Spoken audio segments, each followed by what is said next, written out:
Welcome to In the Dark, everybody. Hope everybody's having a wonderful day and you are ready for this incredible episode. Hey guys, I wanted to tell you I did an interview today with Robin again, and this is like our official interview, the first one that's like an official interview, and we just had such a time with it. Was like something was out there really messing with our interview, and it was scrambling us, like it was scrambling our conversation, and this went on a lot, and I just, I want to apologize for it, but there's a part of me that doesn't want to edit it out. I want you guys to kind of hear what people deal with. Like, a lot of people talk about this stuff. They'll come on and say, yeah, I was doing an interview or I was on a podcast, and I started to get messed with. I started to get messed with, and phone lines would go down. Things would get like all blurry or glitchy or scrambled, like things were happening. And this is an example of it. So I'm gonna post this like it is. I'm gonna let you hear what it's like to do a podcast or have a conversation with somebody, and where you feel in your heart that the government or whatever, is out there is messing with you. So your phone conversations get scrambled. And this is what happens. But it's not too annoying. I mean, I don't think it is. I'm hoping it's not for you. There's a lot of it's very clear, but there's, quite a few times we had where calls were being dropped, things she was saying was getting scrambled. We had to repeat ourselves. We had to connect, there was even more times than I actually have up here. There was a couple other that I didn't add to this because there wasn't really a need to add it to it, but there were a couple of episodes where I had to, you know, just say, hey, I have to, reconnect with you again and stuff like that. And she even said in one of them, which this is one I didn't add to this, that we were being messed with probably. So it's interesting, but this is my interview with Robin. This is going to be a long one, guys. I was actually going to put this up in sections, but then I thought, yeah, but if I do that, you're not going to really grasp the whole conversation. So I'm going to try to put this up in full, which is almost a 3-hour long episode. I think it's about 2 hours and 40 minutes. So please don't hesitate to watch the whole thing or listen to the whole thing. But if you have to stop it at a certain part, like listen to 30 minutes today, maybe 30 minutes tomorrow, just keep your place and go back to it, and please listen to it, because this is just amazing. We get on the phone together and we can't seem to get off. We're so much alike and we connect so well with each other. And there's a real chemistry between Robin and I just really just adore her. So enjoy this. This is a really great episode. I hope you enjoy it. And like I said, just do it in sections if you have to, but please make sure you go back to it and keep track of what you're listening to. Okay. So you guys enjoy, and I will talk to you soon.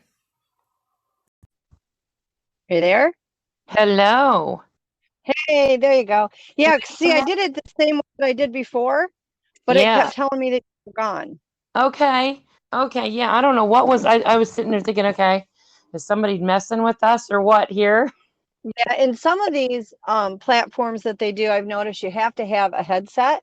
Yeah.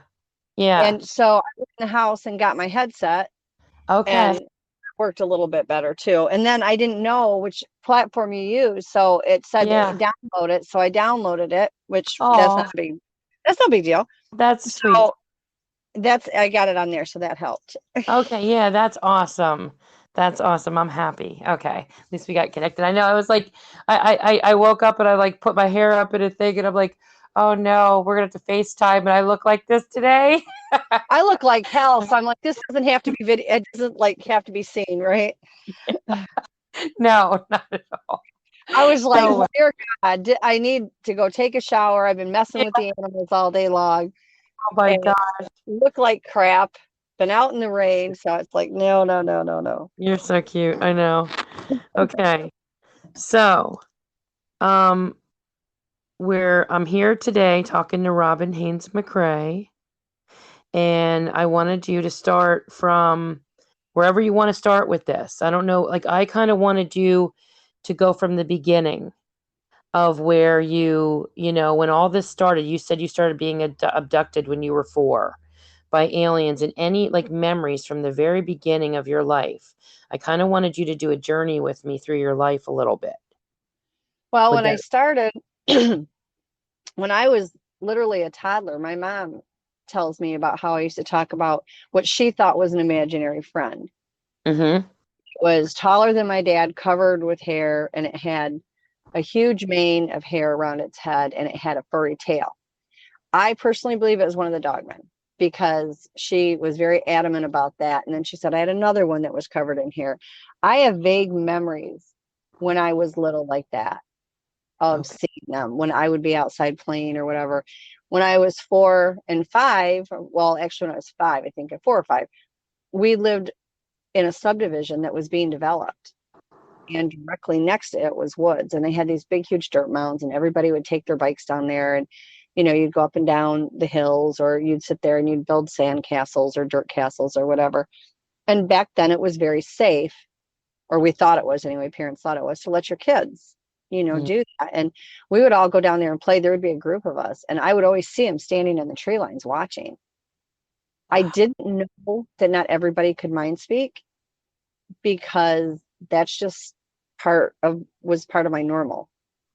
Like, they Okay. would talk to me in my mind, so I would talk back, and they'd say funny things and make me laugh, and I just always knew they were there. I was never aware when I was little that it wasn't the same experience that everybody else had. Okay. That was my normal, isn't anybody else's normal. So the other kids couldn't even see them. I don't know if they ever did or not. Like, it was just one of those things that I never talked about it to anybody. I was little. Yeah. And I didn't realize until I was older and I started having flashbacks of the abduction. And I was about 4 years old. And it was very matter of fact for me, because by the time I was 4 and 5, I was telling my parents about UFOs and ETs and Bigfoot and Dogmen and ships and all of these things. And at that time, Patterson and Gimlin hadn't even come out with the Patterson footage. And Wow. so they didn't have books out there, and I was too young to read. Our Wow. kids today are reading at 5. Back then we didn't. And I was probably just learning at that point. And so it wasn't like I had access to books to read about these things. And I would tell my parents, and I'd ask them questions about it. And I was very blessed. My parents never said, you're crazy, you're lying, or anything like that. I was very, very blessed. My parents just said, you know, this isn't anything that we know about, Wow. you know, but we're not saying that it's not real. In their mind, they probably thought it was an imaginary thing, like when I would talk to my mom about the big hairy person that followed me around. Because I told her, I said, there's a couple of them and they follow me everywhere I go. And Wow. so that was just my normal. Right. And as I got older, I started getting memories of the abduction. And quite honestly, they didn't hurt me. They didn't. Okay. And according to the one, it felt female to me. Whether or not it was, I don't know. Um, but she said I had been there before. Okay. So if I did, I don't have a memory of that per se. I remember the rooms. I remember everything about them. I remember the ETs that were there. There was her, 2 small grays and 2 tall grays. And there was the one large room that I was in, and it wasn't huge, but it was the bigger of the 2 rooms. And there was this, it looked like a board that just everything was white, and it jutted out away from the wall. And then it had all these multicolored lighted buttons each button was about the size of the palm of your hand, and they were on the wall. And it looked like on this table, it had some kind of a device that he was, or whatever, male, female, whatever, was touching. Mm-hmm. And then on the wall were multicolored buttons, and it would go up to these buttons and tap them in a certain pattern. And then it would run back over to where this little table thing was at. But there was no legs on the table. It was just like a whiteboard that jutted out from the wall. And then there was a doorway, and the doorway was arched, and there were like, looked like glyphs that went all the way around that door. Wow. Okay. Do you how old were you when this was going on? You said four. Buttons were. What'd you say, Robin? I want to say between 4 or 5. I want to say between 4 and 5. So now when you first saw the Bigfoot, the hairy creatures, you were about three, you think, or four? I think I was about 4. I would say 4 to 5 Okay. years. Okay. The can one now when you did you see the hairy creature before you started becoming or getting abducted?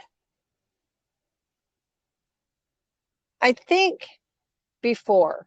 I want to say before because I was very young when I saw them. Oh, And, I didn't know. I'm an animal lover. I really am. And it doesn't yeah. matter what it is. If it's an animal, I'm in. And at first, like most of the world, I just thought they were an animal because they're covered in hair. I mean, it Yeah. took me a little while, not a long time, to find out they really aren't an animal at all, no more than we are. I knew before the Ketchum study that they were part human. I simply asked them. It wasn't a big, large jump. I just asked them. Right. And, but at that time, being a small child, I didn't know. And I thought, oh, it's an animal, but yet it would talk to me and I would hear it in my head. But again, I didn't know that wasn't normal because I'm Yeah. so young. Well, all I, this with you, when you talk about it, it's, if somebody's just randomly listening, they probably think people that talk like this are out of their mind. But with oh, you, of you've course. been going through this since you were basically born, like a baby. Yeah. So it's I so don't know any natural for you to talk about it, Yeah, you I know? don't different. I really don't. And it was really funny because I was like and this had been going on my whole life. Mm-hmm. I didn't know a name for it. I didn't talk to a lot of people about it. There were a few people that I knew that I confided in because as I got older, I started figuring out that, hey, this isn't everybody's normal. Like I would ask people, did you see that? No. Did you hear that? Didn't it tell you that? And they looked at me like I was nuts. So I learned really early on to just stay quiet because nobody else was getting it. And it wasn't that I was subconscious about it. I just wasn't comfortable talking to people about it because once I figured out that they weren't doing it, it was on certain days I'd say, I feel like I'm crazy, but then I didn't really feel crazy because everything in the rest of my life was normal. Right. And my mom and dad never thought anything was wrong because I acted like a normal adjusted kid. And I didn't Well, feel like anything was wrong. I was mhm. happy. I mean, it was part of who I was, it was part of my life. I just didn't, I guess I didn't think it was as big a deal as it probably was. Yeah, of course not. You're a But kid, well, I didn't know you know? different. Mhm. And I would go to a friend's house to play, and the first thing I'd be doing is looking in the trees and looking in the woods. And I was drawn to the woods, always have been, still am. I'm not comfortable in the city. I'm all right to go in and shop or do what I need to do, but then get me out of there. It's like I suffocate. Where And was Robin? Where, the, what area, like what state was this in? Michigan. Okay. I didn't know if you grew up in Michigan your whole life or not. Yeah, I did. And then I moved Okay. the last 3 years to South Carolina, and we're in the process of sometime within the next year going back to Michigan. I'm going home. Yeah. Yeah. And what do you think makes it so you're able to mind speak with them and others aren't? I think number one, anybody can mind speak. Okay. If Mm-hmm. I can do it, a trained ape can do it. I mean, I'm serious. And I think that we all get it to a certain level. We just don't know it's there. And we Okay. have been pushed and brainwashed to believe that these things don't exist. The reality that is out there is not the reality that exists. And, I've stayed really quiet about a lot of things for a very, very long time because it's out of the normal and Mm-hmm. nobody's going to listen anyway. And there was some events that happened back in, I don't want to say 2013, 12, 13, somewhere in there. And I just decided that if everybody doesn't want to believe me, I'm okay with that. It's not my job on this planet to teach anybody that Yeah. doesn't want to be taught. Although I work with literally, I can't even tell you how many people I work with. on a daily basis. And I have people out of the country, and I work with them, and I end up getting calls in the middle of the night, during the day. I try to help as many people as possible. Wow. I don't think I'm any more important than anybody else in the food chain, but if I have any information that is helpful to people, I'm perfectly fine with sharing that. But I don't try to convince people. I really don't. I think everybody No. has to come to it in their own time, and it has to do more with being open to things. There's a saying that says seeing is believing, and it's totally incorrect. It's believing is seeing. Once you don't have to believe every single thing that comes down the pike. I don't. Mm-hmm. I did a show last night, and they were talking about werewolves and vampires, and they wanted my opinion, and I'm like, you're really going to be shocked, but my opinion is not, oh yeah, they're all out there. I have thoughts on that, but I don't believe that, it's like with the Bigfoots and the Dogmen. And people were shocked about that. I don't believe everything either, but I know what I see, and I know what I've lived through, and I know what I've experienced, and I know what they have taught me.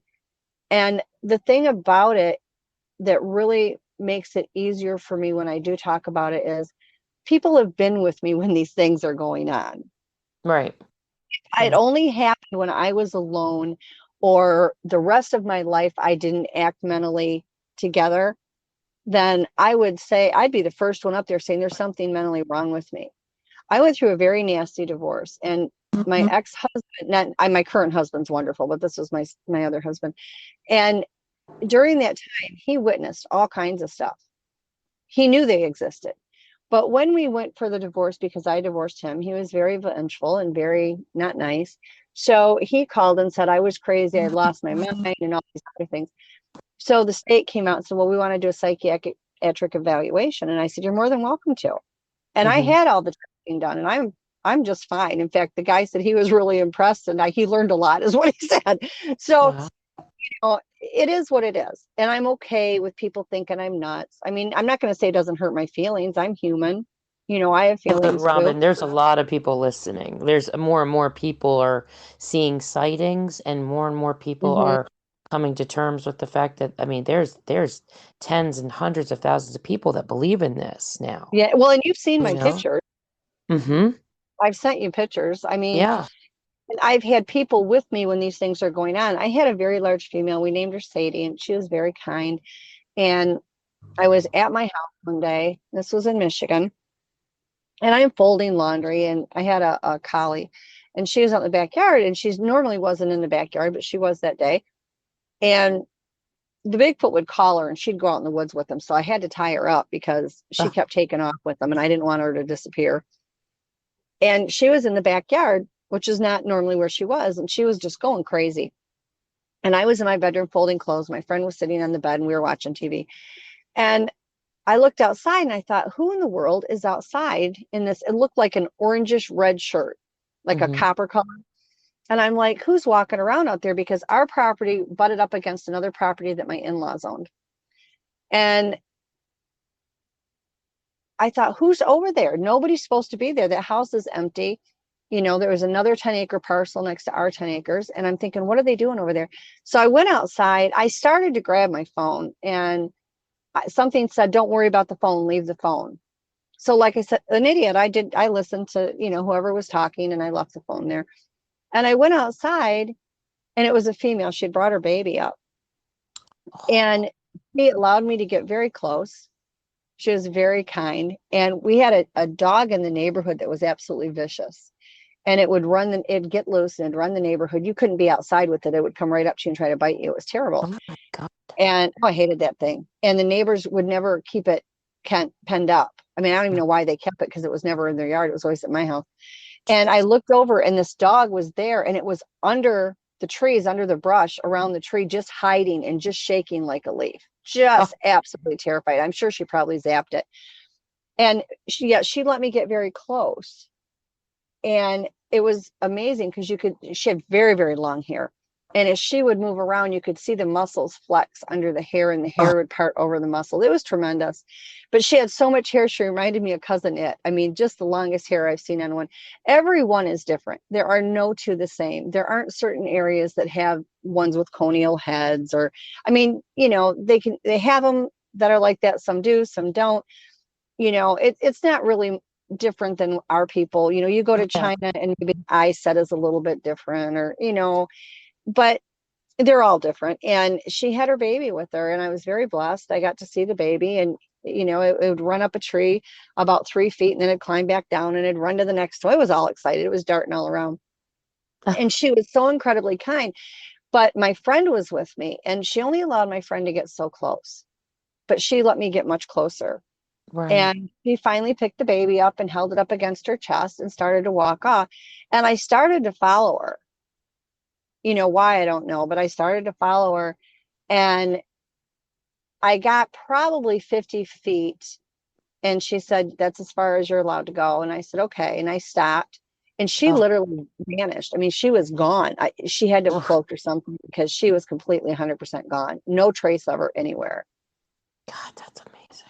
But And she she's was incredibly kind. After that, they didn't have a problem bringing the kids up. The kids were running all around. I pulled in the yard one day, and we had a pickup, and I had gone to the grocery store, and I normally parked in the driveway, but I didn't. I drove around the other side of the house, and there was one of the kids were sitting there, and I had put out bagels. Everybody teased me because they liked the blueberry bagels, mm-hmm. and a bagel out, and it was so funny. I must have scared the living tar out of the poor little thing, because it got mad and it threw the bagel at the truck and bounced it off the windshield of the truck. I was like, "I'm sorry." I had no idea. I used to put Oh, food on them, and I don't recommend that for people, because if you are with a clan, you're never going to be able to feed them enough to sustain their lives. right. Okay, because they're so big and there's so many of them. But treats now and then are okay. But when you do it on a regular basis, certain clans can get very demanding. I've talked to people all over where they have stopped feeding them, and it's gotten to be a problem where they can get really Yeah. aggressive. My clan was Yeah. not like that. I swear, I had the nicest group ever. They were just as wonderful as can be. But Wow. I didn't know anybody. I had nobody to help me. All Mm-hmm. this was going on in my life, and I was doing it by myself. And it wasn't like there's books out there on how to live your life when they're around you. Yeah, I And know how to handle your Bigfoot families, yeah, you exactly. know? And so I didn't know. And I was going through $150 to $200 a week feeding them. It I was was gonna, terrible. yeah, I Oh, can imagine. expensive. But I used to feed them in the back of the woods. And I got tired of lugging stuff back there. And then every night at 2 o'clock, exactly at 2 o'clock, they'd be pounding on my window and on the house, wanting me to go outside with them. Oh no. I don't recommend this for people. I Yeah, don't. I did was stupid. I'll be the first one to admit it. I had great success. I was wow. never hurt, but I Yeah. don't recommend for anybody, because you don't know really what's out there. But No, you don't. I've heard stories too of people having some they would knock on bad the time. walls, and they would go under my window and make noises and stuff. And I'd be like, "All right, I'm coming out." So I'd go out with them, and I'd go out and sit on a log, and they'd be walking in a circle around and chattering and carrying on. And I would go out with them every night. And I used to go out and sit on this log. They had built this rectangular shaped, I don't know what it was, but it was logs they brought in, they drug them in, put them in a Hmm. rectangular shape, and they built a tent and an A-frame and several other structures. And it was almost like a worship place. They would go in, and it was like if you were to go to church, that was the vibe that you got off of it. But Wow. the thing was only like 50 feet from my front door. And so That's I would go amazing. out there, and I would sit on this log by it, and I'd watch them going, walking around and walking around. And I never did they try to hurt me. Hmm. They would mind speak, they would verbally speak, but they never tried to hurt me. But I got to the point where I started wising up to the fact that these guys have been really good to me, but they're not all good. And there was three of them, actually four, and I'm still in contact with three that I was excessively close to. And they were the ones that said that not all good things walk this earth. And I said, okay. So when I would go outside, I would make sure that I never put myself in a position after that that anything could get between me and the house. Okay. I would be on the front porch. I would go maybe 10 feet off of it, but I would make sure that at all times I could get to that porch or the door.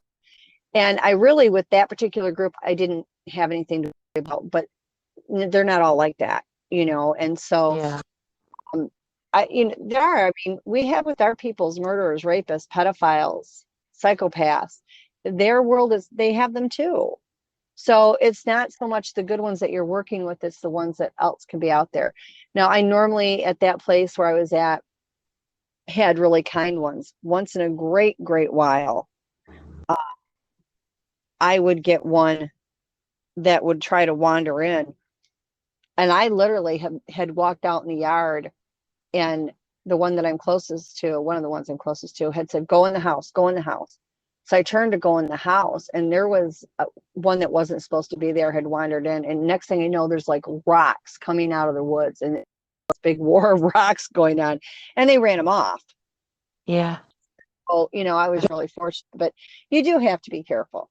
And Do you know one it's of the funniest stories you told, not to interrupt you, one of the things that you had me cracking up, I was laughing so hard when I had heard you tell the story about the cable guy.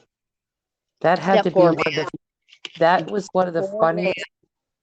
funniest. Oh my gosh. Well, you know what the thing was, all I wanted, I'm terrible. I have TV on all the time. If I don't sleep with the TV on, I have everything and their brother talking to me at night, and I get enough of it anyway. Yeah. So I don't go to sleep without the TV. Right. I know. We talked about that. Yeah. Yeah. Yeah. And my son the other day said, Mom, your electric bill is so high. You need to start, and I don't mind turning the lights off. That doesn't faze me at all. But he's like, you need to quit leaving the TV on all night long. And I said, listen to me. I do not smoke. I do not drink. I do not do drugs. I'm keeping the damn TV on. It's the Yeah, only I'm way. the same way, man. I will not sleep without the TV on. I'm the Everything, same. everything talks. And I still get it. I had an issue the other night with an ET. And Hmm. it's like, you know, at some point I've got to sleep. So you need to leave me alone long enough, Yeah. to do it. But yeah, that poor cable guy, I felt so bad for him. All I wanted to do, we had just moved in the house, and Hmm. all I was supposed to do was get the cable installed. We moved in on I think it was Tuesday. He came out on Wednesday. Yeah.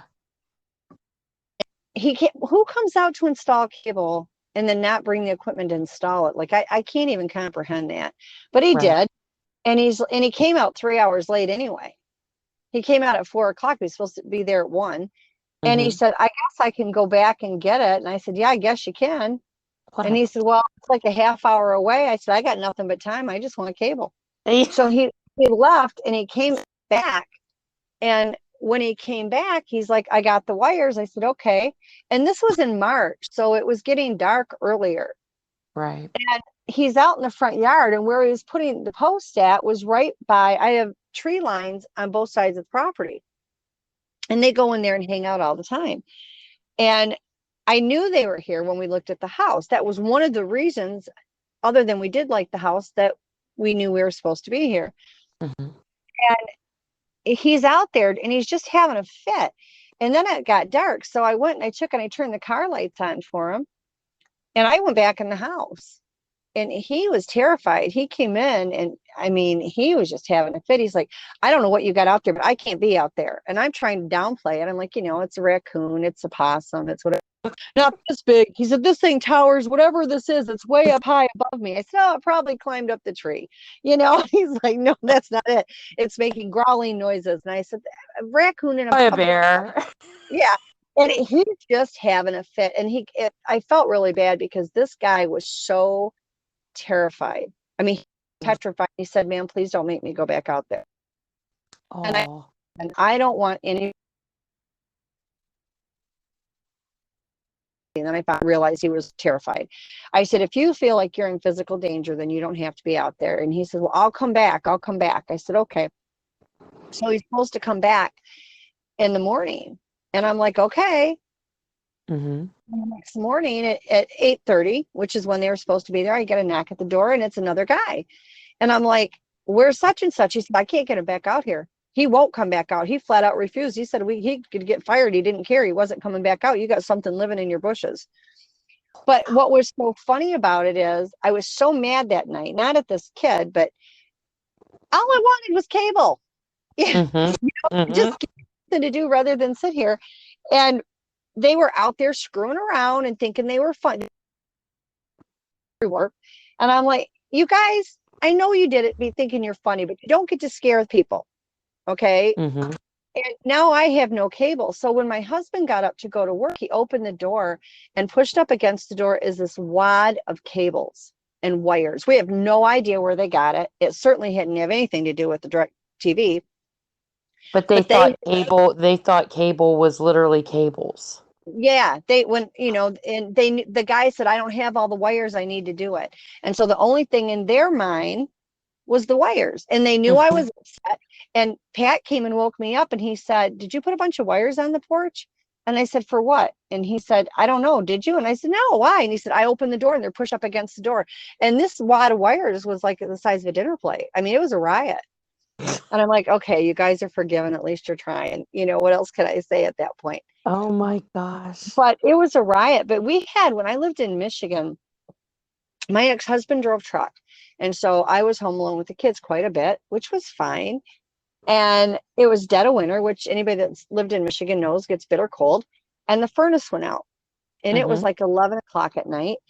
And I called and had to have a repairman come out in the middle of the night because it was snowing like crazy. The temp was dropping, and I certainly couldn't keep 3 children in a home with no heat.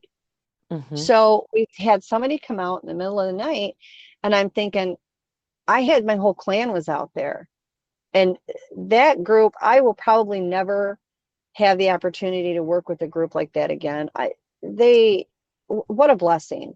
They were truly a gift, and they were so protective. God love them. And when we were going through the situation with my ex-husband, which was not a good situation, he tries to hurt you, run to the woods, run to the woods. We'll take care of him. And I'm like, Oh, no, no, no, we can't do that. So, I but now this guy's coming out to fix the furnace. And I thought this is not going to go well because there was like guards stationed all around my yard. So yeah.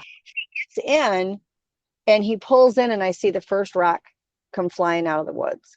Okay, let me interrupt you real quick. This is the story that I thought was the funny one. The cable one was funny, but this is the one I love. So continue on. Oh, Continue on. okay. So the first rock comes between or behind the truck and he didn't see it. He comes to, and I'm telling the kids, listen to me, go outside and I'm going to keep them at bay while he fixes it, and my boys were teenagers. They were young teenagers, but they were teenagers and they knew what was going on. And I said, just keep him busy. We need this first fix. Now, frozen off, going, you guys, we don't have hair like you. We need heat. We need heat. Mm-hmm. And they're like, well, there's wood out here. And I'm like, no, I cannot set a fire in the house. And they do. I've watched them do it. But the kids are in the Wow. house trying to keep the furnace guy busy, and I'm telling them, Yeah. just let him be looking outside. And they were bound and determined he was not going to be there. I mean, rocks are flying across the driveway and they're flying around outside trying to he finally got the furnace going. And I'm like, when he comes out, there cannot be any rocks. He will know you're here. Right. And they were adamant, we don't want him here. We don't want him here. And I'm like, no, no, yeah, he's got to be here. I've got to have heat for these kids. And and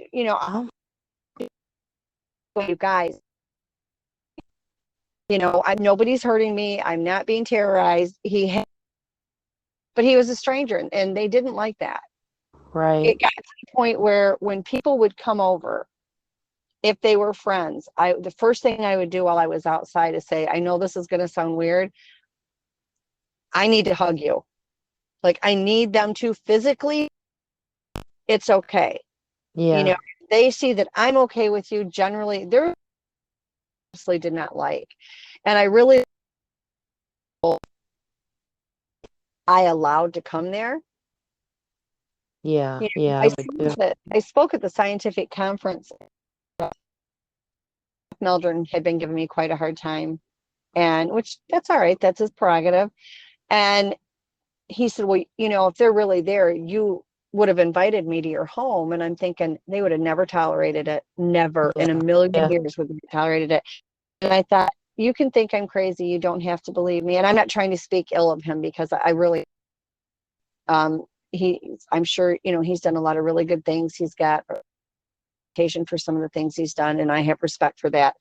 But it was just very odd, because he's like, well, if it really was going on, you would have brought me there. I really didn't. I didn't even Yeah. think to, because I limited who I allowed there, whether it was friends, whether it was family. Igor Borstev stayed there, oh my gosh, for years. He would come and spend 2 or 3 months there. He's done that here in South Yeah. Carolina.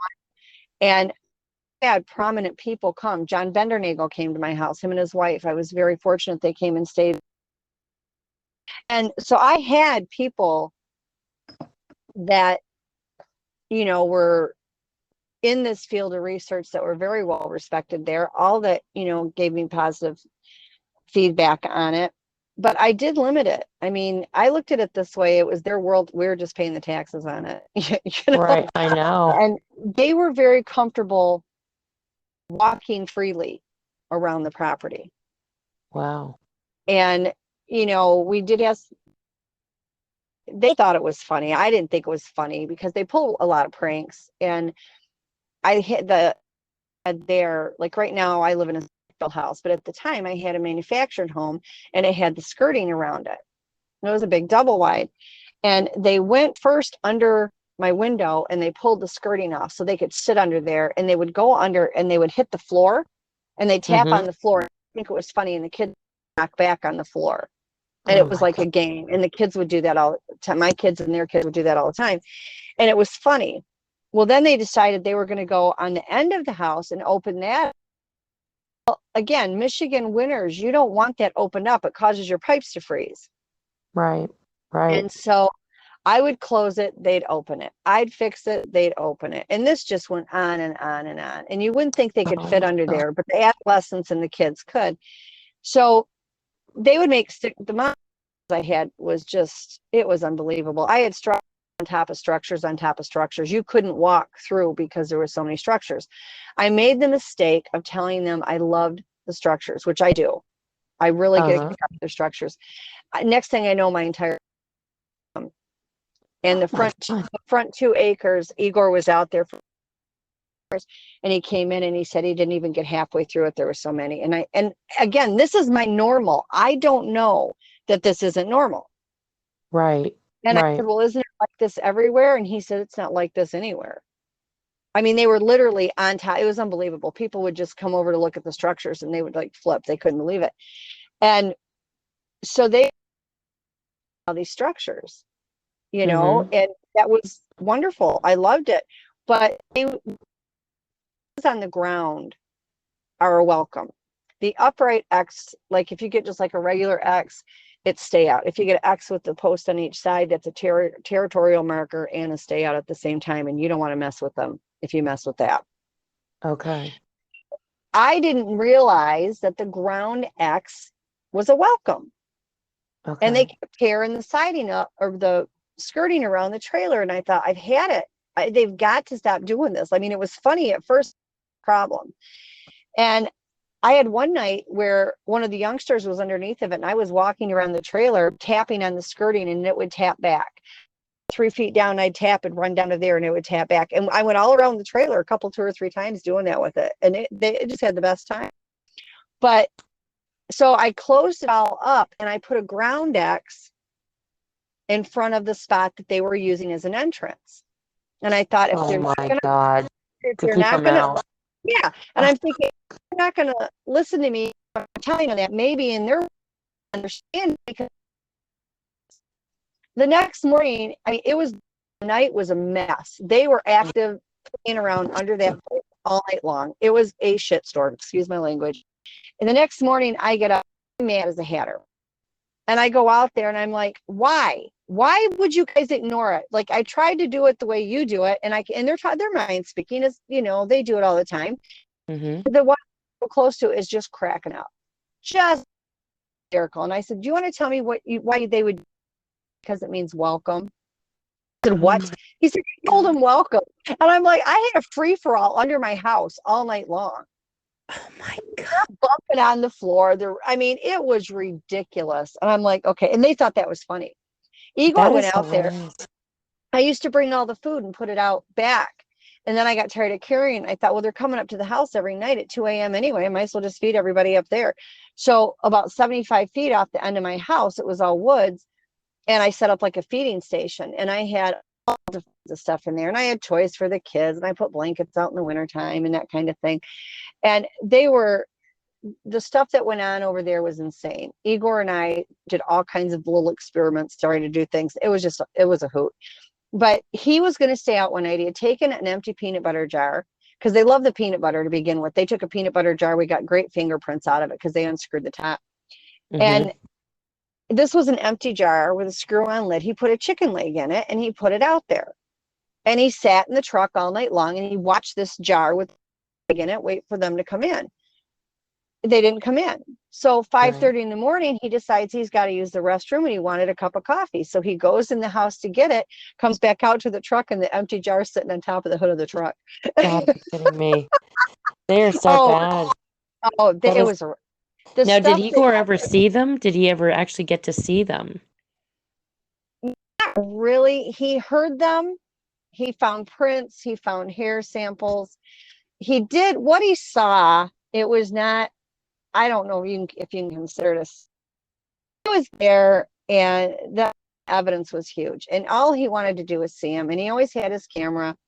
Oh, And they would keep saying he's too public. But they would like go sit outside his window and he would in his room and he'd hear him at night. yeah. And Bob did Joe Stewart over at the house and Igor was there and I was there and the kids were there. Excuse me. And Igor, what had happened was they will use animals in the woods for various things, just like they use the blackbirds or the crows. They'll use them as watchers to spy on you. Okay. Notice they're watching you and then they go report back. And they do. They use the animals that are out there. And they had gotten to where there were 3 raccoons. And every night the same 3 raccoons would come in, or it looked like the same, would come in. They'd go check out every bucket, look at every piece of food, never take a bite. They never once took a bite out of any of that food. Right. One would go to the tallest tree that the buckets were hooked on and go all the way up to the top, look out in the directions that they came in every night and squeal and scream and carry on and chatter. And then it would come down and all 3 of the raccoons would leave and they would never touch a bite of food. And it would be a matter of minutes and the whole crew would come in and get the food. And I knew they were, yeah, it was amazing. People don't realize how much they really do use them. And so I had told Igor about it and he said, I'm going to film this. I'm going to film this. So he took his camera and his tripod and it was nighttime. This is almost 1 o'clock in the morning. He went out in the middle of the side yard and he set it all up and he sat or crouched down, not sat, but crouched down. And he's looking through the camera and he's trying to make sure everything's all set because he was going to film the raccoon. I was exhausted. We'd been all over in the woods that day. So I said, you guys enjoy, I do this every night. I'm going to bed. So I went to bed. Igor was out there. Joe Stewart and Bob Daigle were there, and they went up against the house, it was shadowy there, so you really couldn't see them. And Igor's manning the camera, and he's being very, very quiet, and he's going to get these raccoons on video. What he actually got was a Bigfoot that decided it would be funny, and it didn't realize Bob and Joe were pressed up against the side of the house because it was shadowy there, and it walked up and went behind Igor. Oh. And every move that Igor made, it imitated. Oh my God. He had no idea that it was there. Bob Daigle and Joe are trying their darndest to get Igor to turn around because it was within 10 feet of him, to just simply turn around. And they didn't want to make a loud noise because they didn't know what would happen if it got spooked. Would it hurt Igor? It didn't, but they didn't know. And they were trying to get Igor's attention and they never could. And it imitated every movement Igor made. It crouched down and it imitated every move he made. And then it simply stood up and walked away. And as it walked away is when Igor turned and started to turn around. And he said it looked like a black shadow of it. And he came in and woke me up and he said, when they walk like they glide. And I said, yeah, they do. Some of them actually do. And he That's saw crazy. that. Yeah. I saw them multiple times there. I had a lot of people see them there. I had a friend of mine that I went to church with, and I didn't tell her and her husband about them. And they came to the house one day, and I didn't know they were. They just had come stop by, and we had not a long, long driveway, but it was a relatively long driveway, and it was right through the trees. So there was, the trees all around it. And they pulled in. They pulled in immediately, and she talk. We have to talk. And I said, "What's the matter?" And she pulls me in my room. I said, "What is the matter?" She said, "I'm not trying to scare you." And I said, "Okay, what?" I swear to you, I just saw this massive black Bigfoot run across your driveway. Oh my gosh. And I hadn't told her about that. I said, "It's taking me seriously." I said, "I'm taking you very seriously." She's like, "No, you're not even reacting. You don't understand." I mean, she was just in freak out mode. And I said, "Listen, they've been here the whole time, so it's okay. They're not Oh, going to bother anybody." But they just did all crazy thing. I mean, it was just like watching the Three Stooges. right. Bob had come over one night, and Igor was there, and my kids were there, of course, and we had a bonfire, and I can't remember. There's another researcher there, and Bob had gotten this big, huge 5-gallon empty jar, and he had glow sticks, and they do like glow sticks. They think they're funny. And I he bet. put a glow stick in it, and he screwed the top closed, and he hung it up in a tree. It attached a wire to the lid, and he hung it up in a tree. And we were sitting by the bonfire, and he said, "I want to see if they'll come up to see the glow stick." He put the glow stick in it. By the time he got back to the bonfire, the glow stick was out. Mm-hmm. And he thought, "What's wrong?" So he goes back, he gets it over there, he gets the glow stick going again, he gets back to the campfire, it goes off. This happened 7 times. So then he goes and he switches the glow stick for a different one. And he was bound and determined this was going to work. But he didn't realize was they were messing with the bloody glow stick. They can So actually alter the glow sticks too. yeah, they did. There's no other explanation. And there was footprints all over the ground. I mean, Yeah. when Yeah. there's two kinds of cloaking. Okay. There's a shimmer where it looks like, the Predator in the movie Predator. Yeah. And then there's the complete cloak where you can't see them at all. People that can read energy can still feel their energy, Right. but you can't see them. And that's what they were doing. And then he couldn't get any of them to stay on. So he was staying at a hotel close to the house. And he said, "I'm too tired for this. I'm going to go, back to the hotel and go to sleep." I said, "Okay." He was not out the driveway, and every glow stick he had lit up. I mean, it was just a You're hoot. kidding me. Oh, no, it was, Um, it was, but like I said, these things go on, and I'm not always by myself when they happen. And I right. think me personally, I needed that verification because you're talking of a lifetime of this stuff, and you try not to think you're crazy, and in your heart and your soul you're not crazy. And everything I used to tell myself, the rest of my life is perfectly normal. I'm a mom, I'm a wife, and everything is normal, and I'm not crazy anywhere else. But all these things happen, Right. Right. and but like I said, then there's people around. My godson, who I love to the moon and back, talked to me one day, and he was always over at my house. He spent more time at my house than he did anywhere else from the time he was like, I don't know, 2 or 3 on up. And he said to me about 2 years ago, he says, "Aunt Robin," and I said, "Yeah, baby." And he said, "It was all real, wasn't it?" And I said, "What?" He said, "The giant gorillas and the giant monkeys that used to run around your yard." He said, "I can remember being a little kid and sitting, I had a big bay window in the house that he used to come visit me at." And he said, "I saw him run across the front yard." Wow. He said, "For years, I thought I imagined it," but he said, "It was really real, wasn't it?" And I said, "Yeah, sweetie, it was real."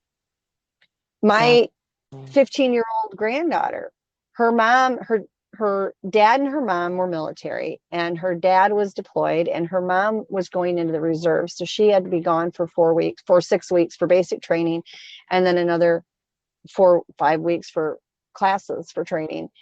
And her and her brother came and stayed with me. Her brother was really tiny. He was like 5, 6 months old.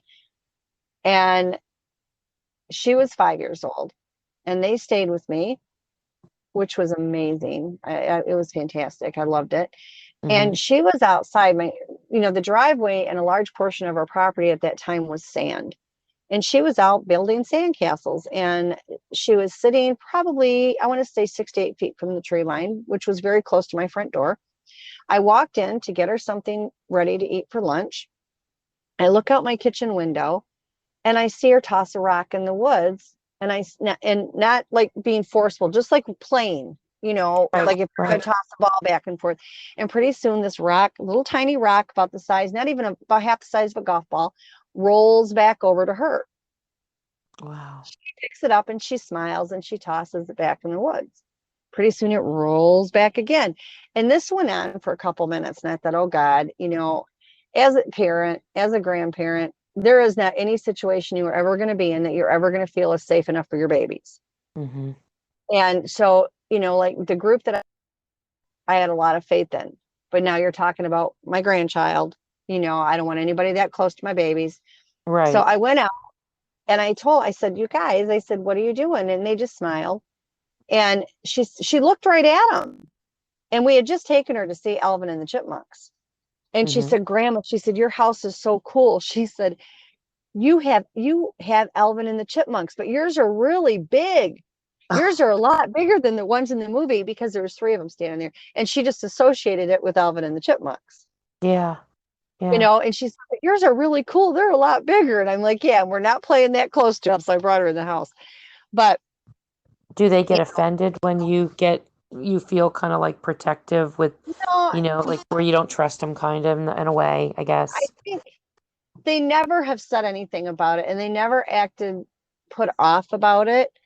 They're Okay. so highly protective of theirs. I don't know. They never acted funny about it. I think maybe disappointed once in a while because they'd like to get closer to them. But Yeah, there are some that will take children.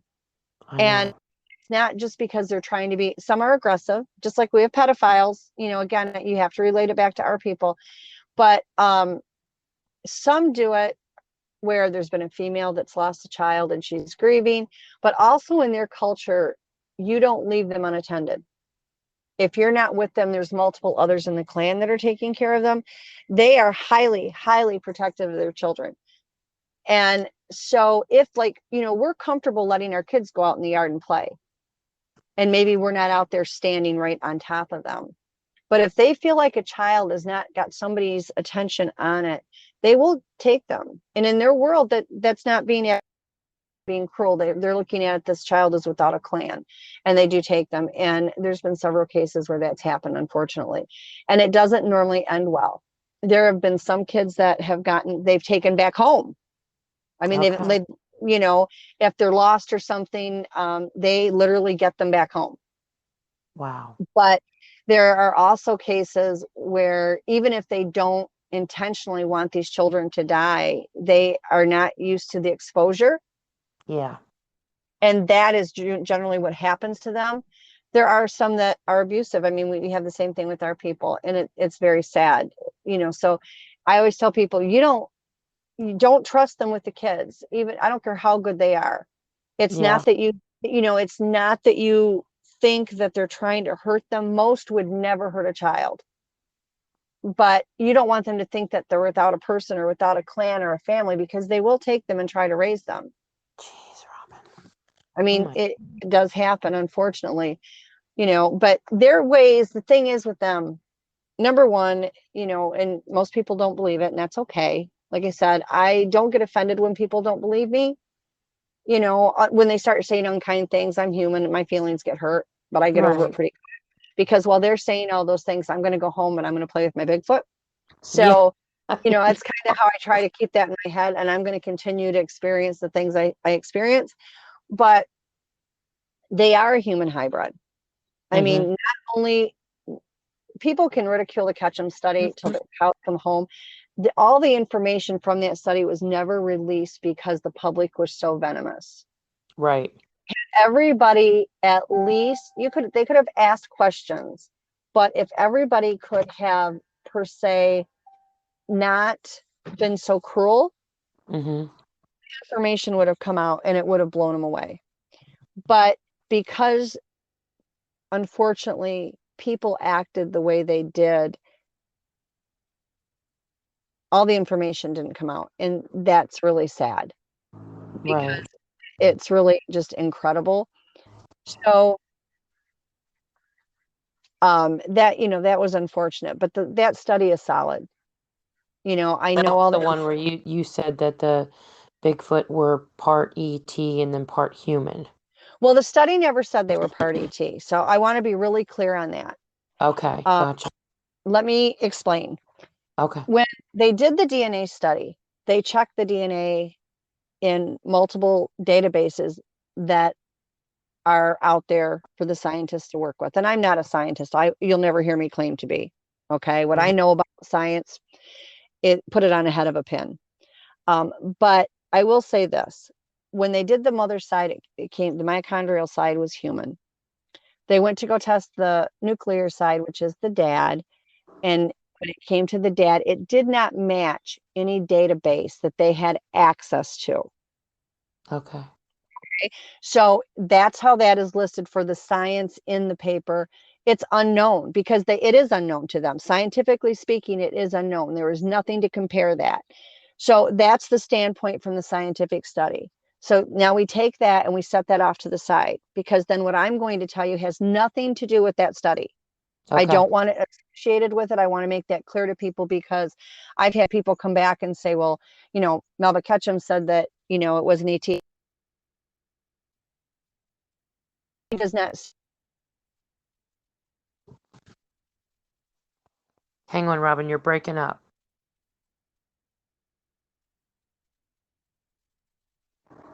Robin, did I lose ya? Hang on, you guys. I might have to reconnect with her. Give me a minute here. We'll be right back. Hello. Robin, are you back Yeah, on? I lost you. I'm You back on. did. Where did it drop off at? You dropped off right when you said that whatever the study was separate than what you were going to tell us. Okay, because I didn't even know it was off. Yeah, I was like, Robin, I lost you. I can't hear you. Yeah. So as soon as you started to say what I believe what you're going to say that they told you, that's where it Okay. dropped off. What they did, I was outside. I'd spent the day outside and we were taking photographs and doing some things, and they were running around and they were really active that day. And it was early evening. I went out there, I'd put food out for them, and I was out and I asked them. I mean, they can talk. Hmm. So it's Yeah. not, and they can talk verbally, but they can also mind speak. And so I just said, I just wanted to know what they were. I mean, it was pretty simple. I said, what are you? And the one that I'm closest to pointed to me and he said, we're human like you. And then he pointed at the sky and he said, and star people. Wow. And for me, it was like the biggest sigh of relief, because the paranormal abilities that they have are extreme. Right. I've Right. I've watched them. They've taught me, and I've had people around me that have seen them. God, my husband, since we've been together, he he is so knowledgeable on this stuff because we're living it daily. Hmm. I met him because a friend that I had helped, I actually had met on Facebook and wanted help with what was going on at his place. He knew my husband and he contacted me and he said, I know this great guy. His name is Pat McCray. And he really could use some help on this stuff because things are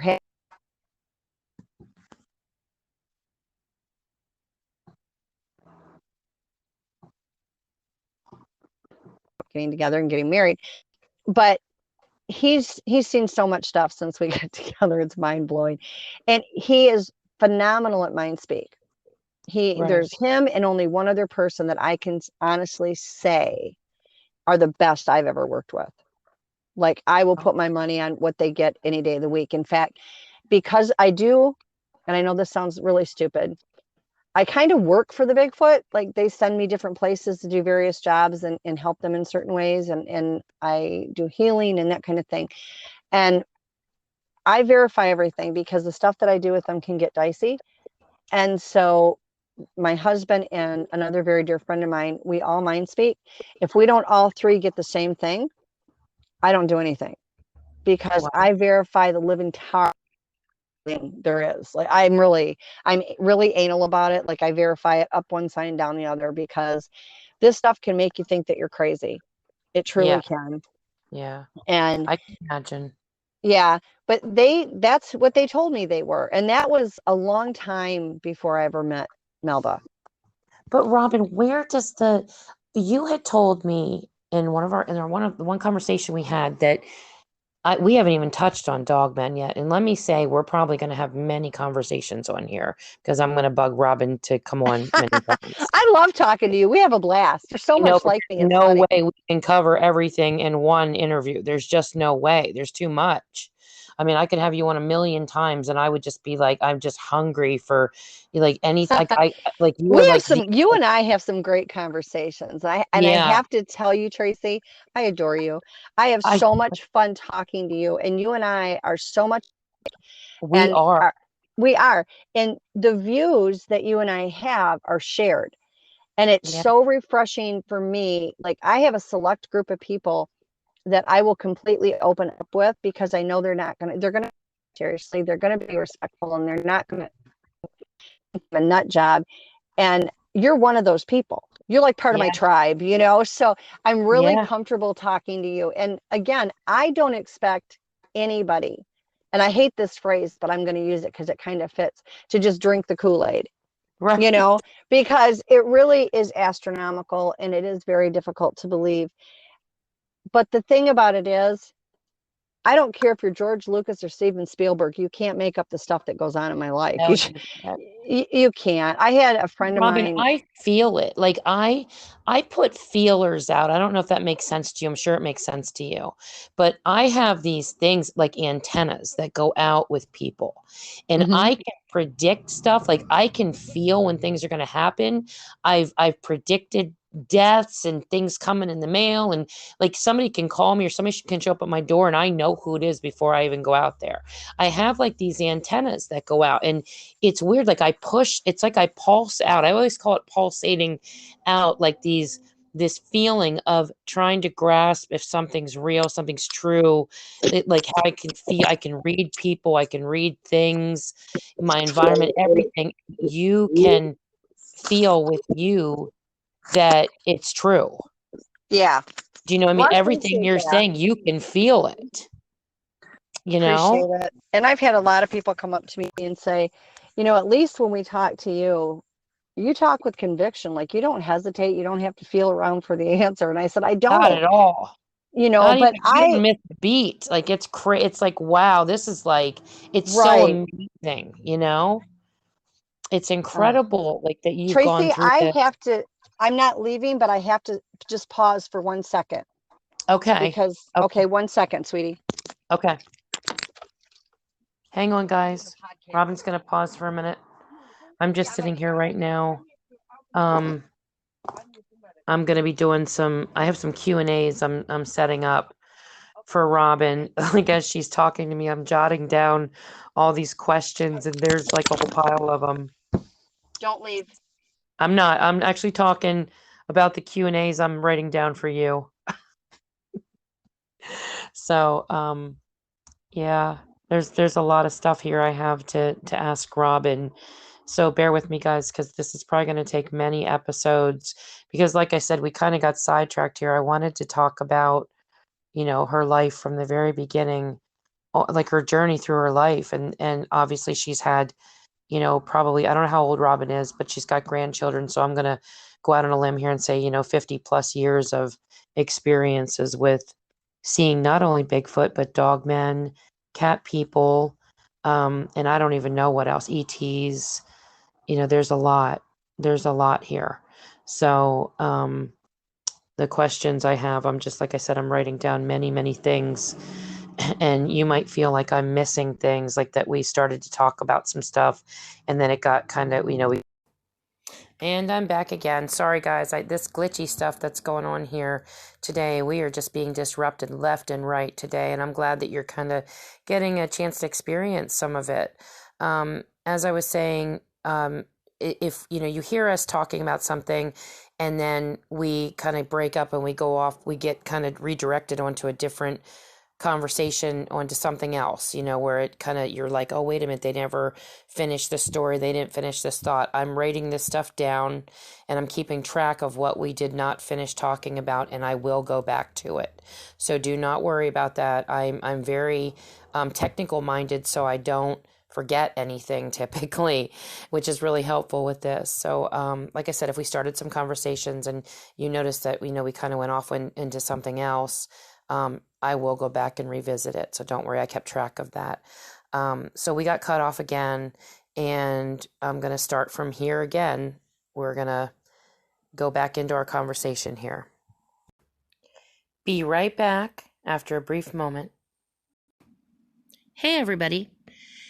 If you guys like this show and you want to make your own podcast, let me tell you a little bit about Anchor. It's free, for one. There's creation tools that allow you to record and edit your podcast right from your phone or your computer. And now you can even add any song from Spotify directly to your episodes. The possibilities are endless for what you can create, whether it's music analysis, your own radio show, or something the world's never heard before.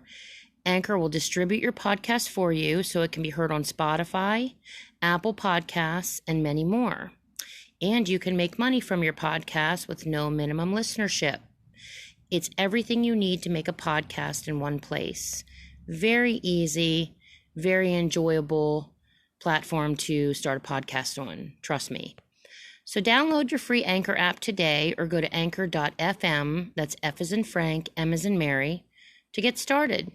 Check it out, you guys. It's worth it. No, you're okay. I think I ran out of time on the timer thing. So I was like, okay, so I thought I had to restart it again. So we're good. Okay. We're good. Well, my neighbor called while we were speaking, and I didn't answer it.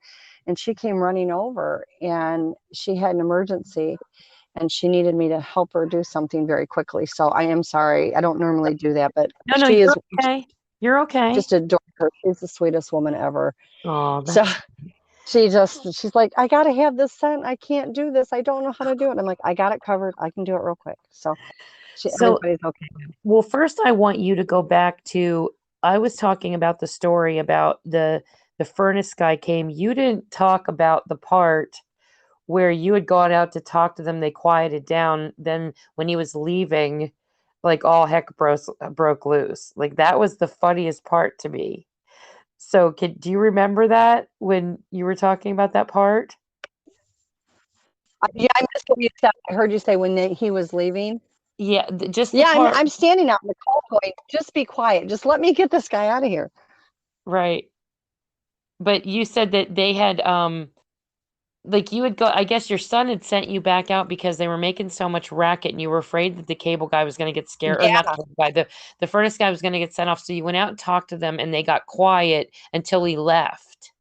Oh yeah. Then the whole woods erupted. I mean, they were throwing rocks out of the woods and anything they could at the back of his truck. I thought, good God, I'm surprised. He probably would never come back if I would have ever called him again. He would have said, Robin, I lost it because you're just thinking about, so everything quiets down. This guy thinks everything's normal. And as he's leaving, the whole woods with rocks and tumbled at his car. I know. And I'm standing out there like I came in once to find out if he could fix it. And when I came in, and I was only inside briefly, all you can hear are screams. Yeah. Outside, and the guy's looking around and he's like, is somebody getting hurt? And I'm like, no, it's fine. It's probably the neighbor's dog howling. And I'm making up noises, and making up excuses. And my son's like, Mom, just go out there, make him be quiet. We got to get the heat on in here. And I'm like, okay.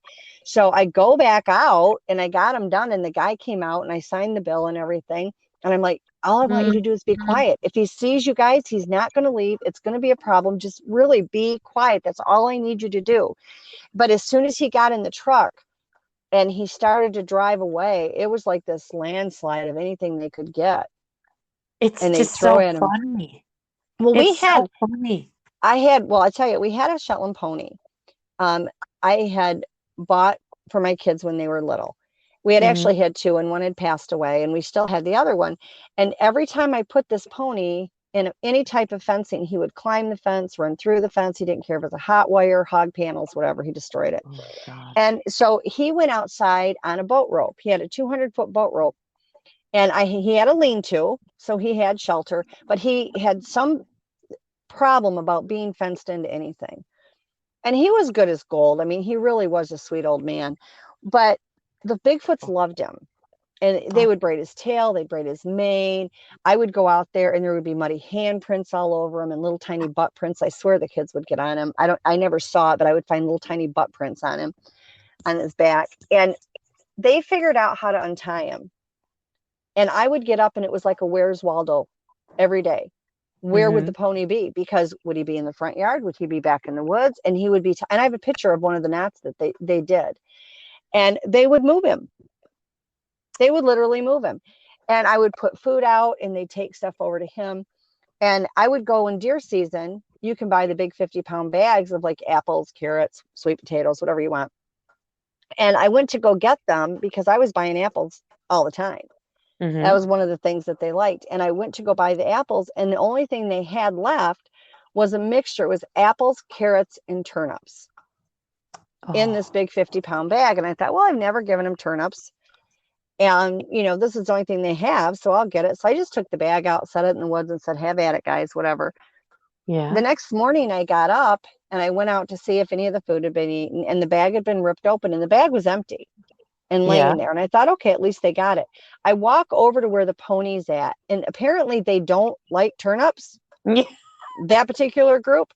Every single turnip that was in that bag had been taken from that spot, moved over to where the pony was at, and they had tossed the turnips to the pony. The entire area that he was in was littered with nothing but turnips, and he wouldn't eat it either. So apparently No. ponies don't like turnips. But it Yeah. was hysterical because they were all in the bag. The bag's empty. Now the turnips are over with the pony. Yeah. Yeah. Try to get the pony to eat them. Oh my And God. they would go to move his ropes. I have pictures of all this. I would go out there and I felt so bad for the little guy because they would have gone to move him and they would tie the rope, they'd wrap the rope ups in the tree. And you would think that, okay, you can say that the pony did it. Well, the pony can't do it when it's tied up in a tree 12, 15 feet and it's a Yeah. Shetland pony. How is he getting it up there to wrap it around there? He can't get up that high. He just simply God. can't. And it would be wrapped like a maze all through the woods, but it would be so high. And Igor was there, and I'm like, I always try when I see things, I try to be logical first because not everything is a Bigfoot, not everything is an ET or a Dogman or any of the cryptids. And so I try to think of the rational side. Yeah. Well, I don't think in your life there's too much rational, you know? The pony can do that. Mm-hmm. And he's like, he can, it's too high up. We had to get a ladder to get up there to unwind this stuff because they had it so far up in the tree. Yeah. I mean, we had one night, he was tied up, and I had two people with me, and they wanted an Indian smudge ceremony done. And one of the people that were with me knew how to do that. She was spending the week at my house or the weekend at my house. And 3 clans came in for the ceremony. So she did, The Bigfoot wanted an Indian smudge ceremony. yeah, that's what they wanted. And I had never done one. And she knew how to do them. And so she was saying the words that she needed to say, and we had the sage in the shell and was doing the whole thing, and we had 3 different clans that came in, and you could see outlines of them in their eyes all through the tree line. And I had seen a couple of them moving out away from the tree line, and the one I had actually followed to try to see what he was doing and pulled around, and he darted back in the woods. So I came back, and this was at night. We're talking again 11, 12 o'clock at night. Right. And so we did that, and we knew that there was 3 clans there, and it wasn't just my guys that were there. And next thing I know, they had untied the pony and they were dragging the pony into the woods. And he was normally very comfortable with the clan that stayed at my place. He knew him. He never got scared. They moved him all over the place, and Mhm. you never saw him panic. He was terrified. His eyes were white. Oh He's no. rearing up. He's trying to pull back from being pulled in the woods. And I look over, and here he is getting drug across the yard, and the rope is in the woods. And Right. all you could see is an outline of what was pulling him over there. Well, I'm like going defensive mode. I mean, that's our pony. I don't want him hurt. He's obviously terrified. Right. When the other ones would take him into the woods, he didn't care, but he didn't know this particular one. So, like an idiot, I run across the yard, I grab the rope, I plant my feet in the ground, I'm pulling back so they can't pull the pony because I'm stupid. I actually believe that I can stop this 14-foot tall Bigfoot from pulling the pony in the yard. And I I would can have only been. imagine all the Yeah. ones that were laughing at me. And I Yeah. look like I'm skiing because my feet are planted on the ground. I'm holding the rope. The pony's behind me, rearing up, and I'm being pulled across the yard with the pony. Right. So we get all the way to the tree line, and I can see his toes. I can see his thigh because that's where I'm at. And I'm thinking, this is going to get bad really quick. But I wouldn't let go of the rope. And I'm going, you can't have him. You're scaring him. If you want to see him, then you have to leave him alone and let the kids come up and see him. He doesn't know you. He's scared. And I'm talking to them. Mm-hmm. And I didn't get a response that I heard that was audible. And I didn't get any mind speak other than laughter. And Boy. I got pulled all the way to the tree line to where I'm literally like toe to toe. And I mean, I don't even think there was 12 inches, between us. And I thought somebody had told me once, don't look them straight in the eye. It's disrespectful. I've not had that issue with any of them, but I Mm-hmm. didn't know this one. So I'm thinking I'm not going to look up because I don't want to get scared. I don't want to be disrespectful, but I'm not letting him take this pony. And Right. it wasn't that I did anything to stop him. I think he really and truly just said, look at this stupid, pathetic Cuban. And he laughed and he dropped the rope. Once I got toe to toe, he dropped the rope. It didn't have anything to do with anything wonderful on my part as much as I think he just Oh figured no. this, Yeah. it was a funny situation and he just let it go. Yeah. Yeah. I wonder what he was going to do I'll with the give this pony, up. though. You know? I'll just set it right here. Yeah, that's all right. I'll take care of it. Go up it there. So I'm sorry. So anyway, yeah, it was a riot. And when it happened, my friend absolutely freaked out. Like we were sitting out in the yard in lawn chairs watching them walk around and play in the woods. And she jumped up and grabbed her chair and she like was getting out of there. And my other friend that was there is like, oh, don't worry, it'll be fine. This kind of stuff Mm-hmm. goes on all the time here. It's not a big deal. And I thought he just thought I was the craziest human ever. I know he did. Do But you they know never why he wanted the pony, though? I mean, what he wasn't going to yeah, hurt it, I was he? no, I asked him, I said, what do you want with the pony? And he said, the children just want to pet him. Oh, And I said, okay. that's fine, he can, but don't drag him in the woods kicking and screaming because he's terrified, Yeah. Yeah. and it was calm the rest of the night. I Okay. don't think he had any ill intentions. He could have killed me in a heartbeat. Oh, yeah, I'm sure. They could, Oh, absolutely. They can pop your head off and not think anything of it. Most of them are very kind, but it's with them, the key thing is respect. It really, that's just their culture. Mm-hmm. It's important to know their ways are not our ways. They have a Right. 100% different culture. And our words don't mean the same to them, but they are a people. They have language, they have an alphabet, they can write, they can read, they can do these things. Mm-hmm. But they aren't us. Our cultures are completely different. You can live among them without being fearful, without, being hurt. But the thing is understanding that they do have a different culture. Right. And Right. the other thing with it is because their ways are different. I can't tell you how many people contact me and say, I was attacked. And I said, tell me how they attacked you. Because there are some that will. I'm not going to say I would never tell people that they're all good because they aren't, but Right. neither are our people. And I said to them, I said, what did they do? Well, it came out of the woods and it raised its arms and it whipped its arms back and forth. And I said, in the military, when that happens, that's a form of surrender. Wow. Okay. And I said, waving back and forth, did it touch you? No. Well, then how were you attacked? Yeah, how are you Well, attacked? it yelled and it waved its arms at me. That's not an attack. And, people are terrified because of the looks of what they look like. But Yeah. we look just as frightening to them. They can't understand where the hair is at. They call us hairless humans. Is that what they call us? Yeah. I Yep. wanted to go back to, we were talking about the DNA. I Hmm. wanted to ask you, what has made them look the way they do? If the grays look like they do, and these Bigfoot are part, human, obviously, and then you said the other part of them, what they told you was part or the other part is ET. Yeah. What caused them to look and even smell like they do? What's up with the Well, smell? the smell is not what everybody thinks it is. I mean, people just think that they all smell. Yeah. I can't tell you how many don't. It's a personal Okay. hygiene thing. Oh, Um, okay. it really, I've had some that just, oh my God. And I've seen videos of that people have gotten of some crossing the road and they've got feces and mats all over them and everything else. And I'm like, dude, take a bath. Oh no. I The thought it was a glandular thing, almost like a defense thing they had, maybe. You that know? I'm going to be honest and tell you on that, I can't tell you conclusively yes or no. In my experiences, it's not. It's Okay. really and truly a personal hygiene thing. The females, especially when they're pregnant, seem to emit more of a floral smell. But then Oh, I also have ones that have told me that they take and rub the flowers all over their body.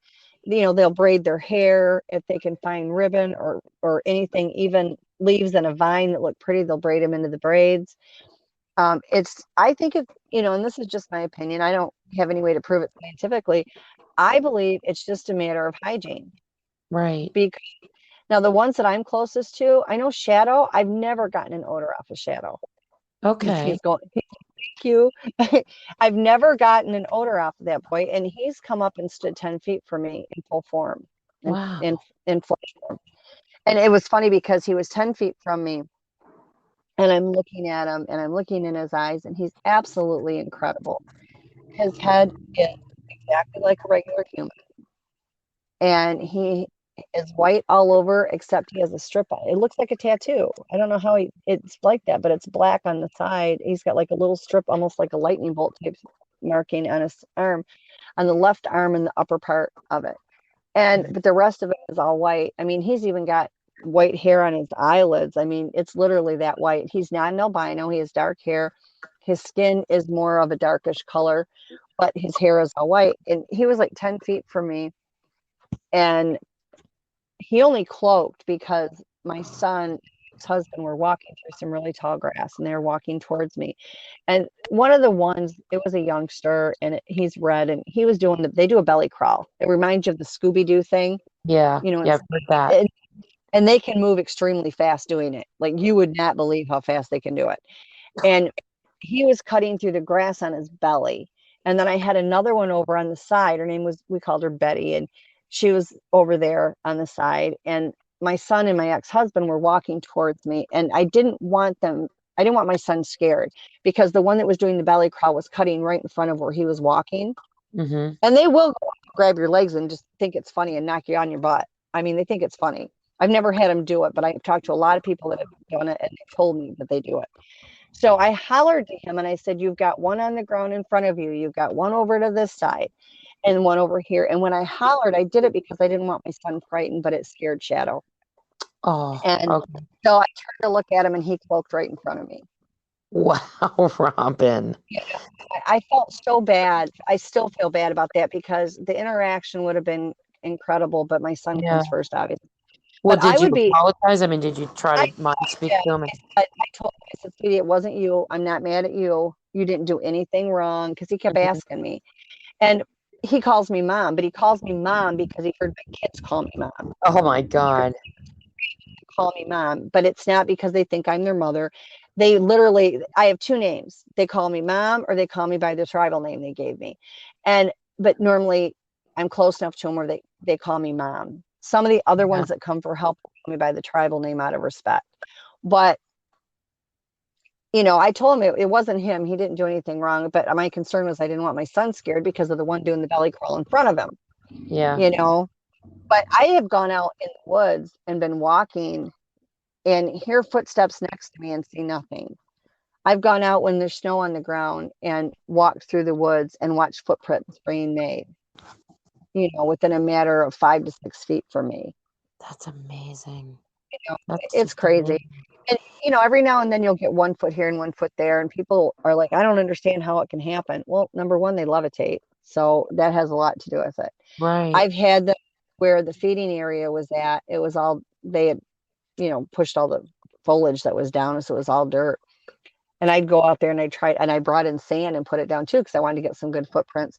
And I had a female take a branch Her and her baby were over there getting food, and I had a female take a branch and wiggle it back and forth and just erase the footprints. And You're I thought, kidding. no, and I thought people have no idea the intelligence, none. That Well, God, they're probably more intelligent than we are. I mean, if they're part ET, for God's sakes, or yeah. it almost sounds like the female mother, the DNA of the mother might have even been Indian. Like if they have a tribal way Well, about them and wanted an Indian smudging. I mean, is that a possibility? That well, the mother side can come from any human. I mean, to say we didn't see anything in the study that I'm aware of that I was purposely told um, said what kind of human yeah, it was, but it would be individual. It's like, my DNA and my mom's side is going to be different than yours. that's true. Yeah, But yeah, they did, hundreds of years ago, they lived alongside the Native Americans. right, right. Because I know And the Indians said to somebody that had some knowledge about this way back when I was starting to study all this. They said that they had told him, the Indians had told them that they were a tribe of men, yeah, like an Indian tribe of men that right. often Yeah, lived. but they do a lot of Native American ways. And if you do your research on the areas that you're in and the clans that you're working with, some of the Native American ways from those people there and that tribe have kind of rubbed off on the Bigfoots that are in that Oh, area. I Like gotcha. where I was at, I lived in an area that hundreds of years ago was Ojibwe land. Okay. So when I went back to some of the traditions of the Ojibwe people, not all, but some of those would be a reflection on the clans that I had there. So, I mean, I think that there is that tie. I don't know if their genealogy would be Native American, but I do know they were alongside of them. But Yeah. for the bad part is, there's some tribes that they interacted with, Mm-hmm. but yet there are other tribes where it was bad. They would steal each Okay. other's children. There was fighting. There was wars. I mean, and that this is hundreds of years ago. Right. Right. Most the Native American ones that I know now have a good relationship with them, but I would never presume to say it's like that everywhere Right. because it depends on the individuals. But I know there were clans that interacted with the Native Americans in a peaceful manner, but I Yeah. also know that there were ones that did not. Do you know how long they live? Like how long a Bigfoot, like what's their, Well, this is the crazy part. I've heard so many different things. I've heard people tell me that, they really live about the same age that we do. mm-hmm. But when you ask them, they'll tell you hundreds of years. But the thing is that there's physical form and there's spirit form. And Yeah. I don't think when their physical body dies, they're dead. They just use the spirit form. And they can go because they're multidimensional. Okay. And that's another point people have a hard time with. They can go between dimensions like nobody's business. Like I've Yeah. watched them going into portals. They've had me close portals. They've had me open portals. They took my cat in a portal and was gone 5 days until I had an absolute hissy fit. And my husband finally went and got the one I'm close to. And he's like, she's having a meltdown. Like, if you don't bring this cat back, she is going to lose her mind. And pretty Yeah. soon the cat come walking out of it. I had a German Shepherd that inadvertently went into portal. And I watched this dog go in and just vanish. And never come back. Well, 2.5 hours later, she did. Wow. But when the cat did it, they had already taken him twice. And he darted out the front door. And I thought, oh, no. And he's drawn to these portals. Like he knows where they're at. Oh And he no. got out the front door and I was just having a fit. And we were all out in the yard trying to catch this cat. And I'd like to point out this cat I got from the Bigfoots. I, Oh my I, God. I wasn't looking for a cat. They gave me this cat. Mm-hmm. Um, and I'll explain that after I explain this. And he went around the house and there's a spot under these bushes that I have long suspected they use as a portal under there. That you can feel the energy in it. Things disappear when it goes under there. And So so it's I knew about constant it. open portal. It's never closed. No, they come and go as they want out of it. And he went Okay. right to it. I watched him go in it and I watched him disappear. And I was devastated. I have pictures, and Tracy, I don't know if I showed them to you or not. I have pictures of portals in my yard. You showed me one in your by your garage. Yep, with the thing coming out of it. That Did you remember would seeing explain the missing 411 cases. some of it? Yes, it does. It actually Okay. does. Now the cat I got, we were out in our front yard and there was music coming out of my bushes up by the front of the yard. And this was really loud music. And it was a weird music we had never heard before. And it was so loud, my next door neighbors heard it. Wow. So they were out in their yard trying to figure out why music was coming out of my bushes where there was nobody that you could see in there. And there was nothing to have music come out of it. And this again was late at night. It had started about 10:30, 11 o'clock, and it's now 1:30. And the music is still going strong. Yeah. And the next door neighbors, her adult children were there, and they're looking and I'm looking. Finally, I got in the car. Janice Carter was here. And we went for a drive to see if maybe was there music in town, because I'm out of town, but I'm not like way out, but I'm out in the woods. And we drove all over the dirt roads trying to find out where this music was coming from. And it wasn't coming from anywhere but my bushes. Yeah. And, now you've got almost 11 people that are hearing all this. So again, not by myself. So I'm coming back to the house and it's like 1:30 in the morning. And I get to my driveway and, my main guy says to me, he says, Mom, don't go home. Keep going, go down by the river. And I said, why am I going down there? It's like a swamp, little tiny river thing. I said, why am I going down there? He says, you will see it. He needs your help. And I said, but what am I going to see? He said, just go there. Okay. So I go past my house. I drive down there and here sits this kitten. He was so thin and so dehydrated. It was pathetic. He was probably 4 months old, no weight on his body, every bone sticking out, extremely dehydrated. And he said, he'll be right down there. He's waiting for you. He's by the river, by the edge of the road. I said, okay. And that's exactly where he was. He said, you have to take care of him. I said, okay. I stopped the car and I thinking, the cat population of feral cats here is insane. And I'm thinking, Yeah. he's not going to let me near him. Hey, buddy. I said, what are you doing? And he looked at me. He ran straight to me, climbed in my arms. Oh my gosh. And I thought, what if then I thought, what if it's somebody's cat? So Yeah. I go and I put him back down and I said, I'll wait and I'll follow him to see if possibly he's going to go to somebody's house. He trots down the road. He starts running in a circle because he doesn't know where to go. I said, this is ridiculous. So in such bad shape, I decided that even if it was somebody's, they didn't deserve him, because to leave him in that shape was terrible. I get out of the car. I said, come on, let's go home. And he just ran right to me, clawed his little leg, his body right up my jeans and into my arms. Oh my God. And we named him Forrest because I pulled him out of the forest. And he's been with us ever since, but they take him in portals all the time. Wow, that's amazing. I didn't know they cared about cats or dogs. I always thought they wanted to. Most of the cases you hear, they people end up losing animals around. Yeah, and see, then there's my situation. When I was in Michigan, around cats that people had dumped, so I had a lot of cats were outside that I was feeding. And I went out there one day, and one was just tore all apart. It was in bad shape. It later died, but I don't necessarily know that they did it. It came up to the house in that shape. And I was so angry. And I went out there and I said, you will not hurt my animals. These are like my children. These are like my babies. I said, you have pets. They use, fox, cougars, coyotes, wolves, whatever they want out there as pets. And I said, that's fine, but you don't get to tear mine apart. If you can't be here peacefully and not hurt my animals, then you can't be there. Right. I have never to this day had them hurt one of my animals. Never. Wow, that's amazing. We have ducks out. I had exotic cats outside. They don't bother any of them. They love my dogs. We have a white Pyrenees, and they absolutely adore her. And my septic tank is country. I have a septic field and a septic tank.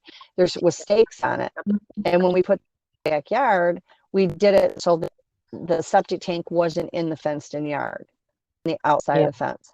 And she was out one day and she's playing and she's having a good old time. And I'm like, what is she playing with? I go out there. They had pulled one of the stakes off the septic tank that we marked it with and tossed it in the back to play with. So I take it back out. I put it back on the septic tank.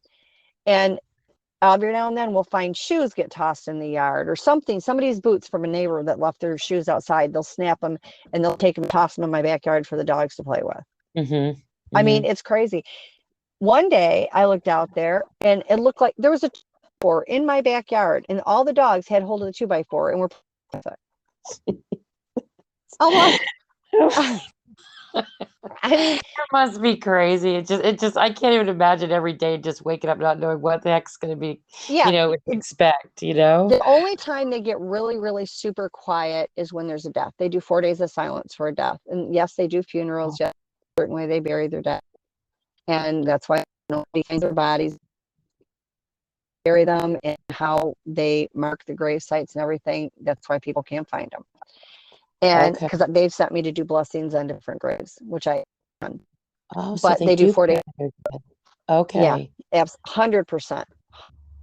I wondered if maybe they And sent back up to, like wherever, yeah, no, no. There are a certain group of ETs, and I don't know what they're called, but they are that try to capture them to kill them I know you because told the me about Bigfoot went against, yeah, Bigfoot's went against the ET.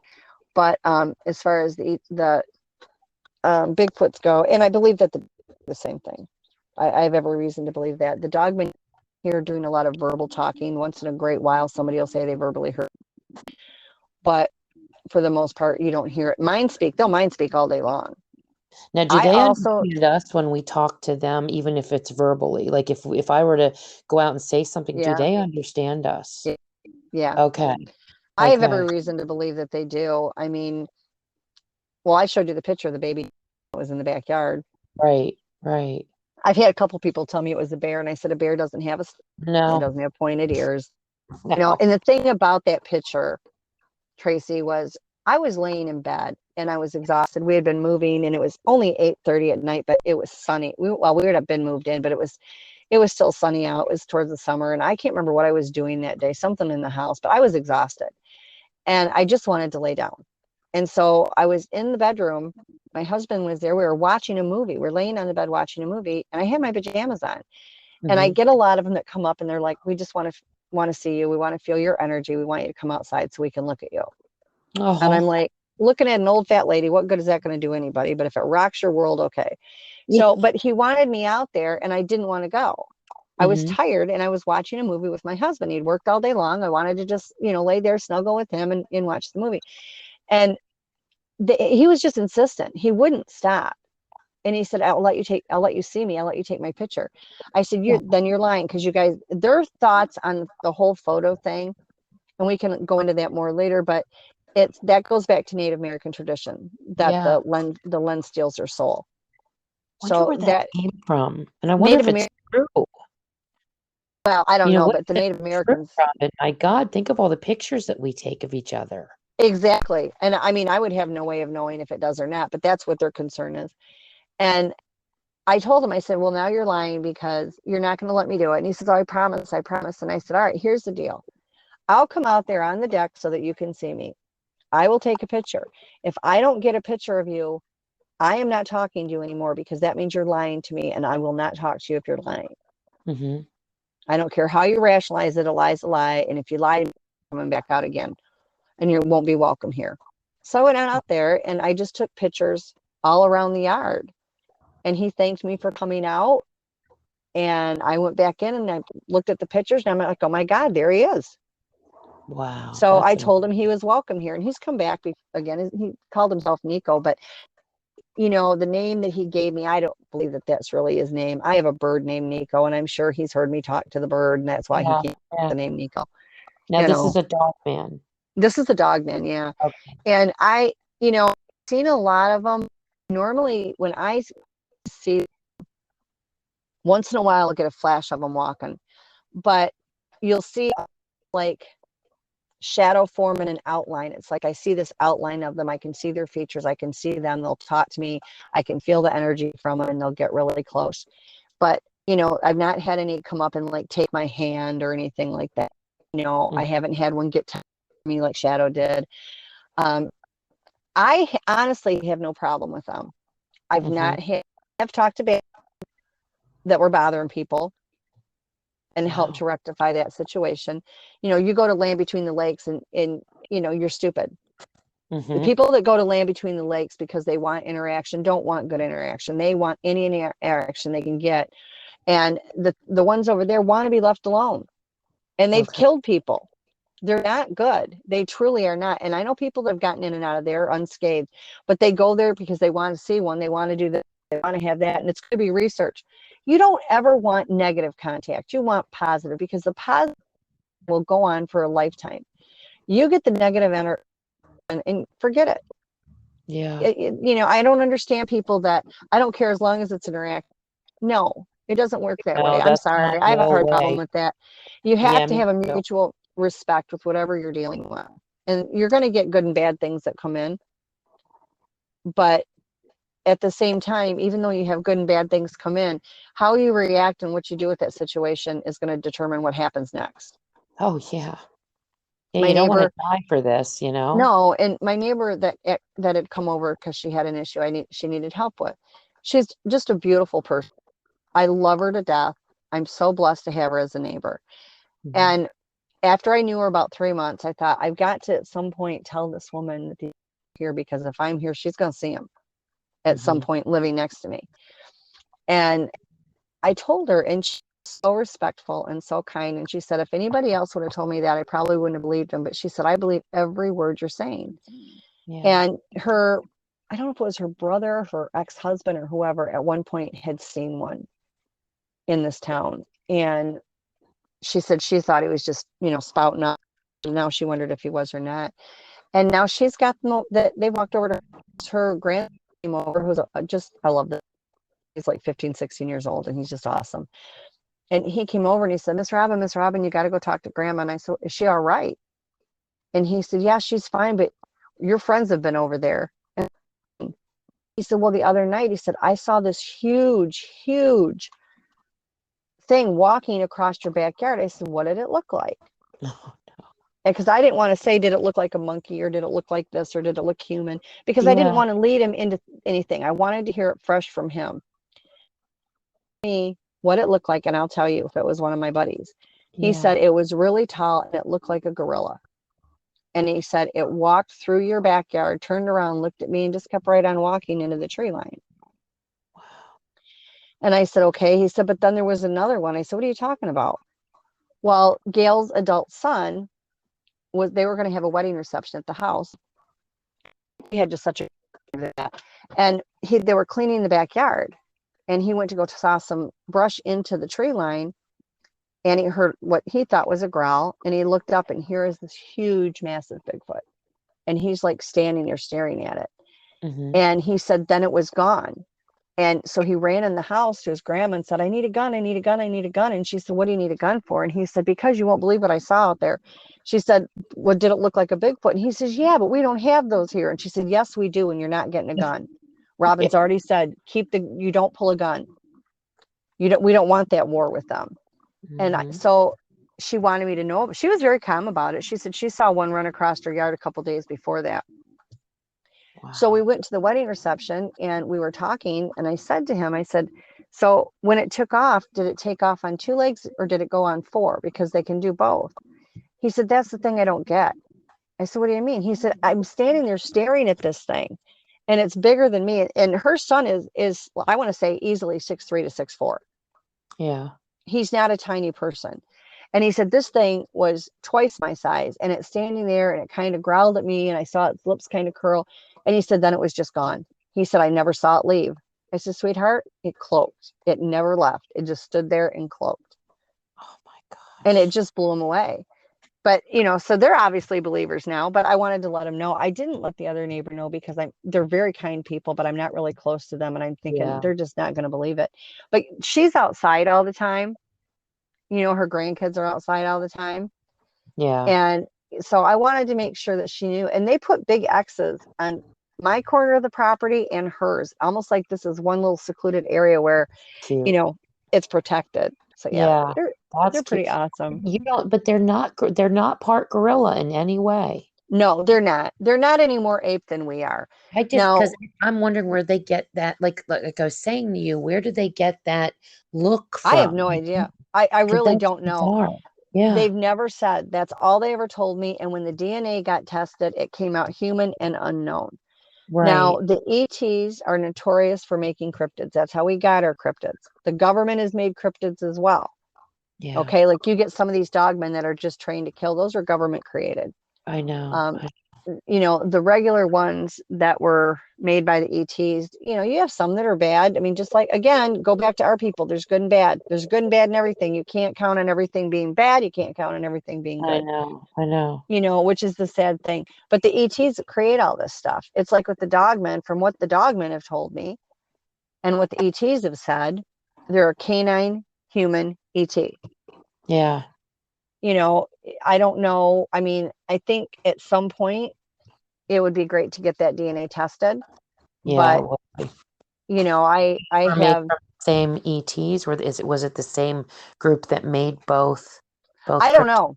I don't Okay. know. The Ebens, which we gave that particular race the name Ebens, in some of the books that I've read about the Ebens, they claim to have made one with a canine head and a human body.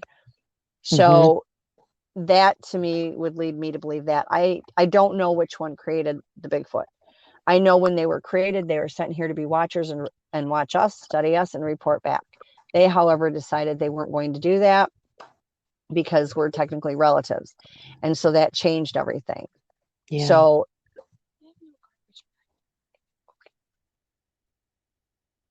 there's blue ones, but I'll go get some in a minute. Well, can I borrow your car to put stuff in the storage unit today? Wait till one. And so, yeah, it's really confusing me. I wish I knew which group created. Yeah. Do you think that's where Anubis came from? Like the whole legend of Anubis and It's possible. I'm not going to say no because I'm to the point where I don't rule anything out. yeah, I know. Me too. I'm the same way. I'm so open-minded with stuff because I'm like, my God. I mean, our world, we don't know half the crap that's going on. Our government's lied to us about everything. Oh Basically, yeah. covered up everything. They've taken books out of the Bible.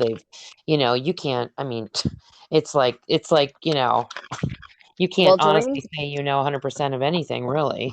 no, and we never will. Yeah. And it's like even with what I know, other people know as much as I do. I'm not anything spectacular, but Well, I think you're um, spectacular. I think you have a oh, pretty cool thank life, you. actually. It's Thank pretty you. It's neat. crazy. I think it's pretty Definitely. neat that, I mean, it's definitely out of the norm where, people are getting up living Groundhog Day and getting up and doing the same life every day over and over again. Yeah, it's You never the know, same. It is at least never you the feel like same. you've got some more I meaning had, to it. well, I had a friend here and he had come to South Carolina for a medical appointment and Hmm. he got up during the night to walk out to his car and there's a UFO hovering above the garage. Yeah. Pat went into town one night and came back and it was above the garage. That picture I sent you is the UFO right next to the garage with the portal underneath of it and it's got a head coming out of it. That's crazy. Do, I mean, do the it ETs have really, a sense of humor too? I wanted to ask you real quick before I forget this. what? When you've dealt with the ETs, do they have a sense of humor as well? No, they're more stoic. Okay. Just like the Dogmen, not that the Dogmen don't have a sense of humor. I met a couple that actually did, but they're a lot more like, the Dogmen are stoic. They're not Oh, regal, so to speak, but they're not pranksters. There are some that, I mean, there's certain individuals that, we've had a couple of them that have been around that they've also been very helpful to me. But the ETs I've yet to see have any sense of humor okay. at all. They're not all bad. Yeah. You No, I know, just wondered, if they did. yeah, I don't appreciate some of the things that go on. Like I was outside with the Bigfoots and I was talking to someone on the phone about some things that the government was doing. And I saw a ship come down in the yard and it was different than what I usually see. It looked like molten lava. The whole ship did. It was saucer disc shaped, but that was the coloration of it. And it came down in the yard. And I mean, it literally was probably not even 20 feet off the ground. And then the next thing I knew, it was an hour and 45 minutes later. And I Oh, had my phone in my hand and I was like, I was tranced. I mean, the Bigfoots and the Dogmen, they can do what they call trancing and they can trance you. And that's okay. I mean, that's what they do. It doesn't sound that it's okay. It's just that's what yeah. happens. The Right. ETs do it as well. And they can swipe your memory. So I'm standing there looking at my phone and I'm like trying to figure out what's going on and who did I talk to. And I remembered the individual I talked to because I looked at my phone and it was the last call. Mm-hmm. And it was like an hour and 45. Well, the time that it says I hung up to the time that it was like an hour and 45 minutes to 2 hours. Oh my God. And I hit redial and he said, "Oh, you're back." He said, "I lost you. I thought your phone died." I said, "What?" Mm. I was talking to you. And he said, "Yeah, then it went all staticky." And he Jesus. said, "What happened?" And I said, I Oh, don't know. I mean, I was out of it. So I got off the phone with him. I walked in the house and I felt like an outer body experience. It's like I can feel my body going into the house. And in my mind, I'm screaming, "Oh my God, what just happened? What just happened? What just happened?" But I'm not reacting. mm-hmm. And I went in the house. I can still remember how it felt to this day. I go in the house, I see the kids. I said, "Is homework done? Did you eat? Everybody's ready for bed. Everybody's had snacks." "Yep, we're good, Mom." And I said, "Okay." And I said, "I'm tired. I'm going to bed." And I went in my room and I laid down. Mm-hmm. I literally just laid down. And the next day I took the kids to school and I went through my routine for 3 days and I was relatively quiet, which I'm normally not. And on the fourth day I took them to school. I came back. I went to walk in the yard or to the house and I went up the steps, the same steps I had after it had happened. And I felt like somebody just threw cold water on me. Like I woke up and I was like, "Oh my God." I was panicked. I mean, I couldn't catch my breath. I was like, "Oh my God, oh my God, they took me again. They took me again. They took me again." But I couldn't remember what they did. I just Yeah. remember being taken. And I was like running through the house, like, "Oh my God, oh my God, I'm back home. I'm back home." It was like I was in an outer body. I don't even know that it was me that was there for 3 days. I'm being honest. Oh God, Robin. Because all That's I did was go through terrible. the motions. And then all of a sudden, it felt like I got put back in my body. Oh my God, Robin. And I know for a fact that they do certain things. I was given information that was supposed to be made public that I didn't make public because I know nobody's going to believe me. But excuse me, there was and I don't even know what group of the ETs it was. There's somebody that I've worked with for years that had a problem with being abducted on implants and everything else. And I helped get the ETs away from him to leave him alone. He's a very dear friend, just an absolutely wonderful human being. And we still stay in touch and talk. And the ET showed up to take him, and that hasn't happened to him in years. When he got hold of me and I worked with them, we had stopped the abductions. And but he had said that they took him. And I said, "Why? I don't understand. Everything's been good." And he said, "No, this was a different group." He said they were good. Hang on, I lost you for a minute there.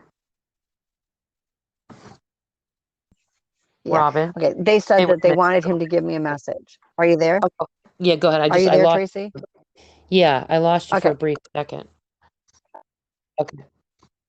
Give me a message. They said the woman that you talked to about us, and I am the he's ever discussed what goes.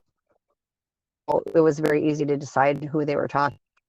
And the Okay. message was how they take possession of people. And they do. And I, through the years, different times, tell if it's a dream, if it's the ETs, and the message said. I really told it, what I had figured out because I didn't think anybody would.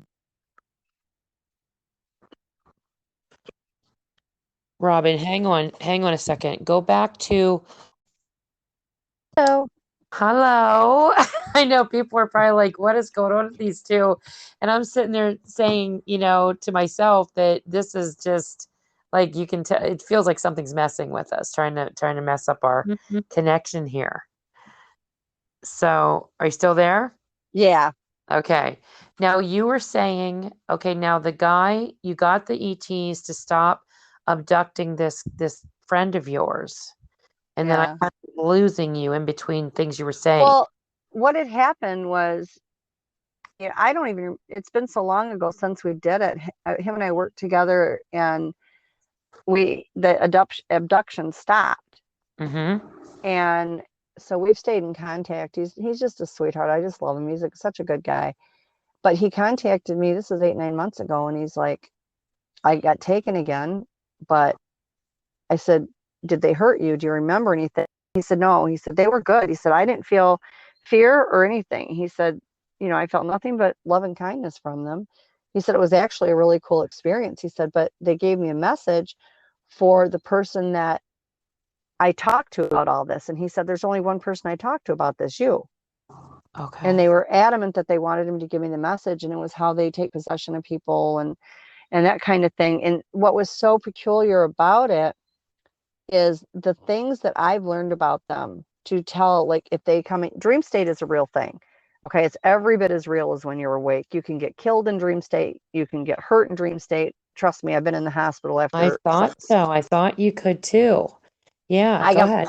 yeah, my arm got fractured in dream state. My husband and I have woken up with busted lips and bruises and you name it, Yep. handprints, and Yes. it, Yes. We've had it, stuff it's, happen. yeah. And so there are things that I've learned when the ETs come after you in dream state to tell if it's them or if you're having a dream or whatever. And when he told me the message, it solidified everything that I'd already thought. So, I mean, it was great validation. Unfortunately, I don't think people are quite ready to hear it yet.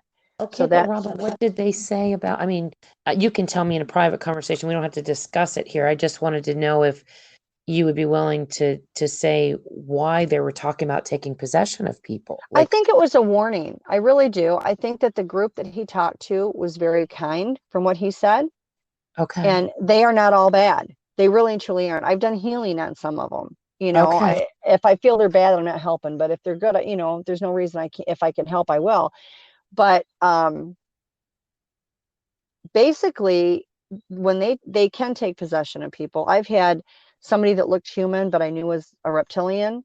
I've been that's, attacked. yeah, I I wanted to had somebody ask you with me. that. Yeah, Yeah, and yeah. so I mean that actually happened. I ended, kept trying to jerk me off the bed. I had a friend with me, thank God, who was Hmm. there for me and helped me. And I had scratches all over my legs. It was terrifying. It was absolutely terrifying. There's only 2 times that they really scared me badly, and that was one of them. And but they do take possession, and I've always thought and known that they did this because Hmm. I've seen them. I've seen they look like a person, and they're not. They're an ET. And basically, they talked about the possession. They start watching the person from the time they're an infant. They watch their life. They watch their manual. It's not something they just pick somebody and do it right away. They Okay. learn everything about them. They know the people that are in their lives. They know their movements, their mannerisms, how they do everything. What is important that people need to know? They can't do the voices right. They just can't. They Oh, cannot copy the. They can copy the looks, the mannerisms, the behavior. They can infiltrate themselves in people's lives. They cannot copy the voices. I don't know why. I don't. oh, If I did, I'd tell you. They just can't. And I've had them come after me in dream state and look like my grandmother, my best friend. They'll pull people out of your past. They did it to me 3 nights. Oh, it'll be 3 nights tonight. 3 nights ago. And it was a gym teacher that I had. And I would have thought it was a dream, except you can feel that it's different. The whole yeah. energy about it is different. And of course, I had marks on me when I woke up too. But the thing is it does feel different. You can tell it's not a dream. It's not a normal dream. And the people that are in it, it makes you think you're in a dream. Mostly, they don't talk, or when they do, very little is said, Okay. or it's muffled so you can't hear it correctly. And they will use anybody you've ever had contact with. But when they do the possessions, they watch, imitate all of it. They can infiltrate themselves in your life and know what's going on. What's the interest with us, Robin? What's the fascination with why are they doing all this? Like, why do they meddle in our life so much? Is this the I wish I war? Is this knew. like the battle? Yeah, I wish I knew. The big battle's being fought right now, Right. and there's been a lot of new information come to light, and I'll vet it out and find out if any of it's true. But it's everything in every dimension, everything in the galactics, everything in the portals, the rifts, everything. It's all being fought on this planet. I wish I knew what this big fight was for. I really do. Do you I think think it's it the has. God versus I think it's Satan the or good. Yeah, I don't think it's maybe God and Satan. I think it's more good, just regular good and evil. A lot of people think anything bad is demonic, and I'm sorry, I'm not a believer in that. Demonic entities, I've only had to a couple times in my life. And yeah. that is entirely different from something being bad. You can have a bad Bigfoot or a bad Dogman that doesn't make them demonic. Yeah, like I told you, I think that's it. I think we've all fallen into using demonic as a term to just cover everything. I And agree. I really yeah, do. I know I There, use it. There's times I'll yeah, say, I'm like, and I have to correct myself and say, no, I don't mean like, demonic. I mean like anything that's of a dark force or whatever, right. but And there I use, are, yeah, and there are dark entities, and they will blow up your world to keep you busy so you can't focus on what they're doing. And yeah. right now, they have been messing with me for the last 3 months. Oh And God. I hate to tell them, but we're on the upswing, and they're going to be little toasty critters by the time it's done because I'm done playing. Yeah. People go through good times and bad times and up and down and in different situations. That's part of life. Life is a roller coaster, and you can't blame everything that goes bad on the paranormal. You can't blame it Right. on the ETs or anything like that. But there are certain situations that happen, and when they do, it gets pretty clear what's going on, and Yeah. then you deal with it. But I My mean, husband waking up with burns on his hands yep. for a while every day, big bubbles and burns and stuff. And Matt was like, I know something's going on when I'm Mhm. something's messing with me, Yeah, you and know. there's people that are called to help with this battle, and there's a lot of them, hundreds of them, thousands of them. Okay, it's not just Yeah. myself, it's not just my husband, it's not just my friend that does. Her and I and my husband work kind of like as a team, and there's hundreds of other people. And Right. Tracy, you and I have talked about that. And they end up coming into my life, and I believe that it's a destiny type thing, because they're like, this is going on and this is going on, and I'm like, I'm up really tired, and are you bruised? And they're like, yeah, and I'm like, okay, you're part of this. Oh, I'm exhausted all the time Yeah, myself. It's fatigue it like you is. wouldn't believe. You go to bed and you're more tired when you wake up. Robin, I had the other day, I was sitting there in my room and I heard God tell me. I felt it was coming from God. I heard him say, because I hear him speak to me. I know not everybody has that, but I do. I've got a relationship with Yeah, him where I can communicate with God. I hear him. He tells me yeah, stuff. And he said to me, he said, Tracy, he said, I need you to get into shape. And I was like, and I saw like he was like, you need to really tighten up, like like become almost like a warrior type. I don't know how he didn't say it in those yeah, words, but it was because like they that need it was what he because was of this showing me. battle. And then I heard this really cool, and I was looking up and I said, God, what do you mean? I know I do. I need to get myself into shape and get healthy and stuff again. I'm healthier than I've been feeling. And he said, and I heard this, it was kind of like a pause. And then I heard this quiet but stern voice say, a battle's coming. And I Yeah, was well, the like battle. around going, God, what do you mean a battle? And then you had said something to me days later where you had said Mhm. the word battle and it connected. Right. I was like, Well, that's what he was talking they've about. been talking to me since I was little about the big battle that will be fought on this, or on this Mm-hmm. planet. Um, Mm-hmm. everything here. I actually started a couple of years. Wow. This is just unreal. You there, Robin? Sorry, guys, we keep losing. It's now heated. I'm here. Okay. I know. Are you there? Yeah, I'm here. Can you hear me Okay. still? I believe it. Okay. Yeah, I believe it started 2 or 3 years ago. Okay. It's always been a little bit of a battle going on, but it seems heated up the last 2 or 3 years, and it's in major, major swing right now. I think so too. And I, my belief is that good's going to win, because it always does, but it's not going Yeah. to be easy. And there's a lot of war going on with the cryptids. I have people that either contact me and say, my gosh, there's so much activity right now, it's off the charts. Or I have people that are like, mine are gone. Where'd they go? But they'll be back. They're off fighting. That's what they're doing. They're fighting the battle. They're doing what they're supposed to do. And you have to remember, they have their own lives, they have their own culture, and they're part of all of this. This battle is not just about the Bigfoots. And I get people that get really confused about that. What are the Bigfoots fighting for? It's not the Bigfoots, it's all the creatures, it's all of it. Right. And it just is nonstop. It's not going to stop anytime soon. It is what it is. Mm-hmm. And it's one of those things that it has to happen. We have abused our earth, and the earth is a living, breathing thing. It's Right. not just a pile of dirt and rocks. Yeah, I It's know. I it's know. alive. When you get tired, go outside, take your shoes off, and stand there with your bare feet on the ground, visualizing your mind, energy from the earth coming up through your feet and into your body. And it energizes you if you do it the right way. It's the Yeah, best that's what. energizer. The Yeah, earth is, that earthing stuff I told you about that I had found that online one day about that guy that talked. I don't know, he gave it a name, which was earthing or grounding, or the yeah, grounding was what it was called. And I learned stuff about that, and I thought that was really fascinating. it You is, know. and it's real. It all happens, Yeah. Yeah, I I do it. I mean, have a mat. I sleep with I sleep with the grounding mat every night on my bed, and I always run around on my bare feet. So, yeah. you know, So, I mean, it works. It really yeah, does work. yeah. My stepson, who I absolutely, just a beautiful young man, and he's gotten into the paranormal, and he Hmm. has gifts of his own that he's just coming into. And I was talking to him about pulling the energy from the ground, and we had been talking, and he was just exhausted. He's got college classes. Oh, And so we were talking, and I told him, I said, pull that up from the ground like that, you know.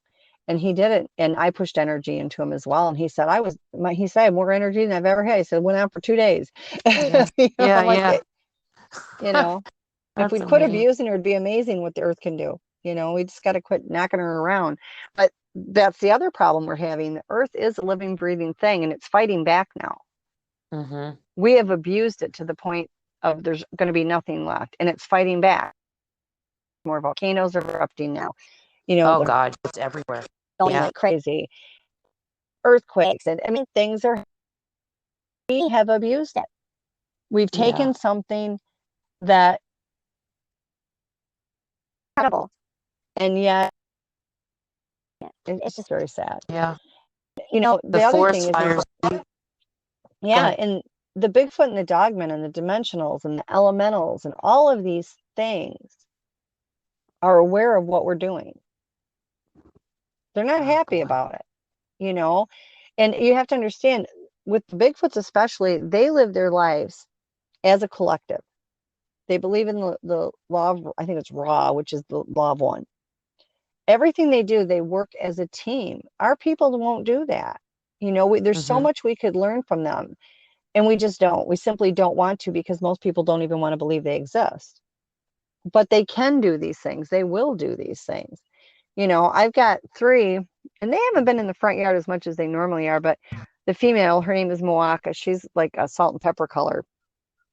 The dad's name is Shendoa, and he's like a buff colored. And then they have a child named Zerky, and Zerky's all black.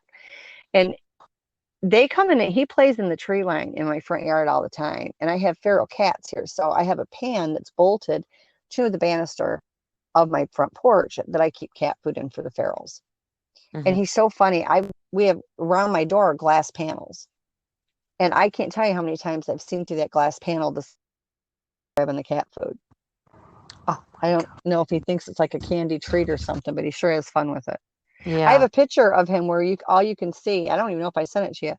All you can see is he's in the trees, and his hand is in front of his face, covering his whole face, and you just see all this bushy hair sticking out around the hand. Yeah. I didn't get that one. Yeah, I I'll don't have think to I got send that. it to you. Yeah. Yeah, and he just kind of blends in with the foliage, and they have that ability to do that. Yeah, you guys send me We've those had other him, ones with yeah, portals. yeah, and like my house is built off the ground because I'm in South Carolina and there's hurricanes. Although I'm in the mid county, I'm not down by the coast. So my windows, the bottom of my window is 5 feet off the ground. The top of my window is another five, so that's 10 feet total. Hmm. And they go and they sit under those windows, and my cats will go and sit on the windowsill inside. And there's a white one that does it to him all the time. He'll sit under there, and all of a sudden you see this white hairy arm come up and slap that window. And those cats, it scares the crap out of him, and you just know he's laughing his butt off. He does it all the Yeah. time. He thinks it's funny. But one of the ones I'm really close to, Pat and I are sound asleep one night, and I rolled over, and we have a floodlight in the front yard, and I have two windows in my bedroom. And I looked over at the window closest to my husband, and it's all dark. And I thought, what in the world? Is the floodlight out? I'll have to call the power company because they got to climb up on the pole and change the bulb and stuff. And I'm like, why in the world is it out? We haven't had a storm or anything. I look at the other window and there's light coming through. And I wear glasses, so I can't really see really good. So I grab my glasses, I look over, and here stands this Bigfoot. And I love this guy. He saved my life 4 times. There's absolutely nothing on this planet or in this world I would not do for him. Is that Brownie? Yeah, Brownie. And Okay. and I wish he I've had a heard you more talk dignity. about it. Yeah, I Yeah. didn't name him Brownie. A friend of mine did because he's brown colored. And Okay. so he's standing in front of this window. He's blocked out all the light. And he's crunched down because he's now bigger than that. When I first met him, he was only 9.5 feet. Now he's probably 10.5 to 11 or more. And he's crouched down with his head looking in the window, grinning. Oh. So I woke Pat up, and I was so tired that night. I said, he's been watching us sleep, having a good time. I said, you entertain him. I'm going back to bed. Yeah. And I rolled back over. Now I'm thinking, why did I do that? But I did. I woke him. I said, you entertain him. I'm going back to bed. Yeah. Excuse me. But they're silly. And I told you this too. We were in the house one day, and it was Pat's day off. So we were sleeping in and laying there watching TV. And our bedroom, the master bedroom of our house, we have a 2-story house, but the master's on the ground floor. Mm-hmm. And it has a big bathroom attached to it. And they were on the outside of the bedroom, outside the walls, and they were just pounding. And it's brick there. It's not wood there. It's brick there. They are pounding the living tar out of it. Like, they woke us both up. And we had been watching a movie, but we had fallen back to sleep because it was early in the morning. It was the day off. And they just went nuts. And I said to Pat, I said, excuse me. I said, what is going on? He says, I have no idea. I said, is anybody telling you anything? And he said, no. What are they telling you? And I said, all I hear is a bunch of voices that I can't make out. And I feel that they're panicked about something. So I asked him, I said, is anybody hurt? Is anybody sick? What's going on? And they didn't say anything. All I could feel was they were panicky. So we laid there for a few minutes, and it started back up again. And I said to Pat, I said, we got to get outside. Something's going on, because they don't act like that for no reason. We come outside, and a branch off our big tree in the front yard, it came down on the power line, and it was sparking. And because it was fall, there was all these leaves on the ground. The sparks were coming down and catching the leaves on fire in the yard.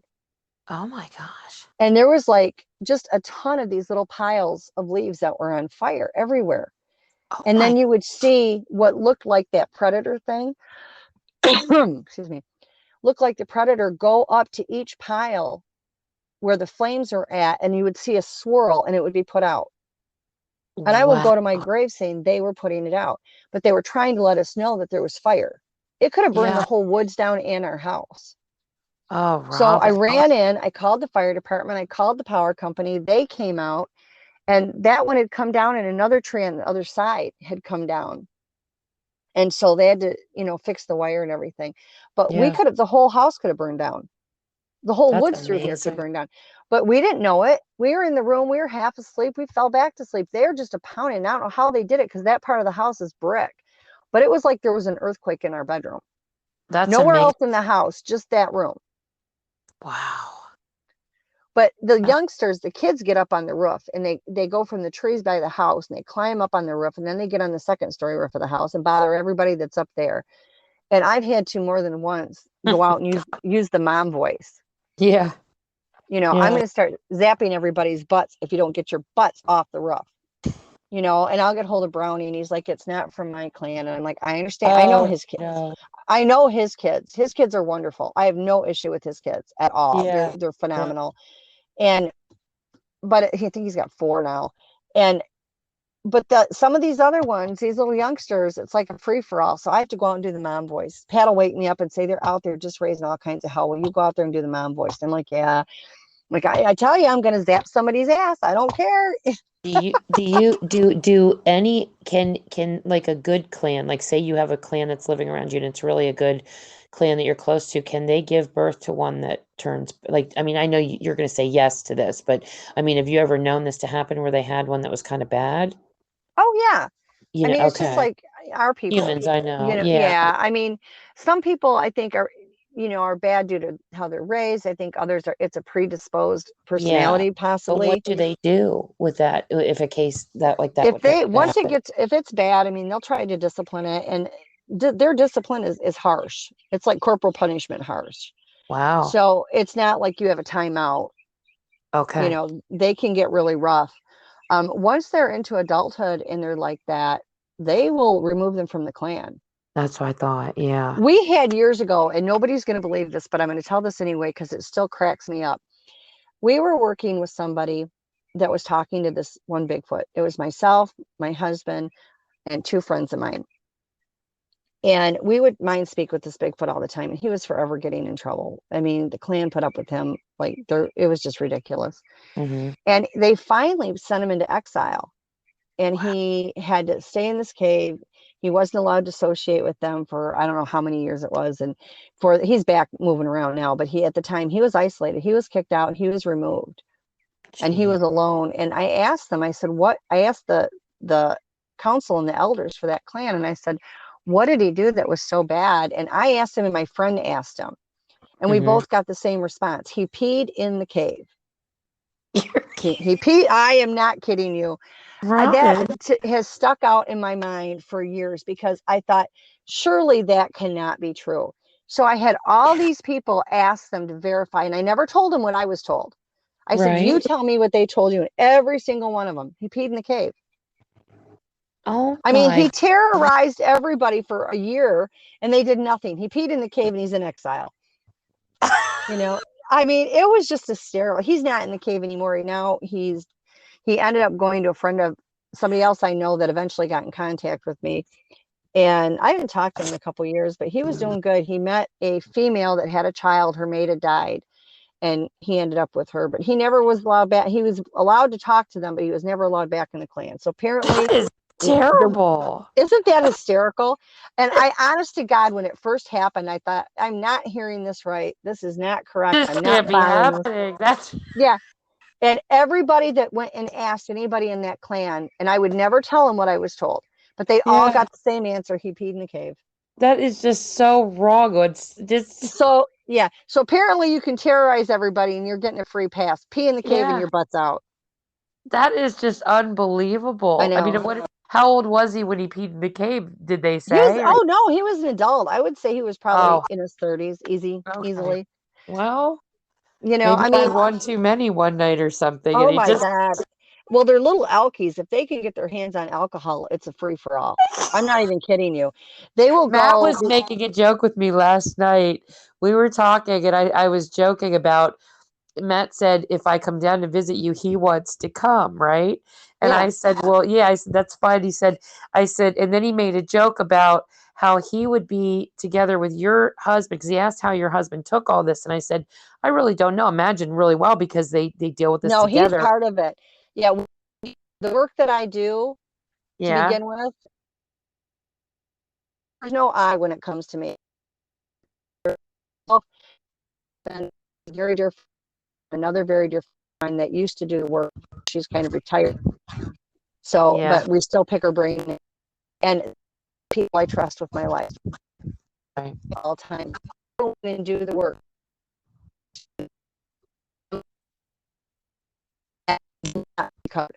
Pat is one of the best communicators as far as I speak. So is my other friend. And he communicates. She covers my.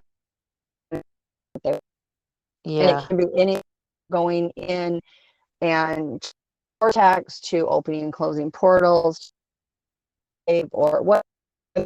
Yeah. But team, we work as a team.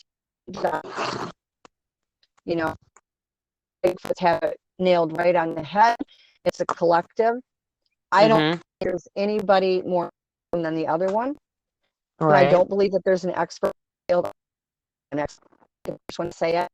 For people claim to be experts, I don't believe in this field there are any experts, because we don't have anything to study other than them.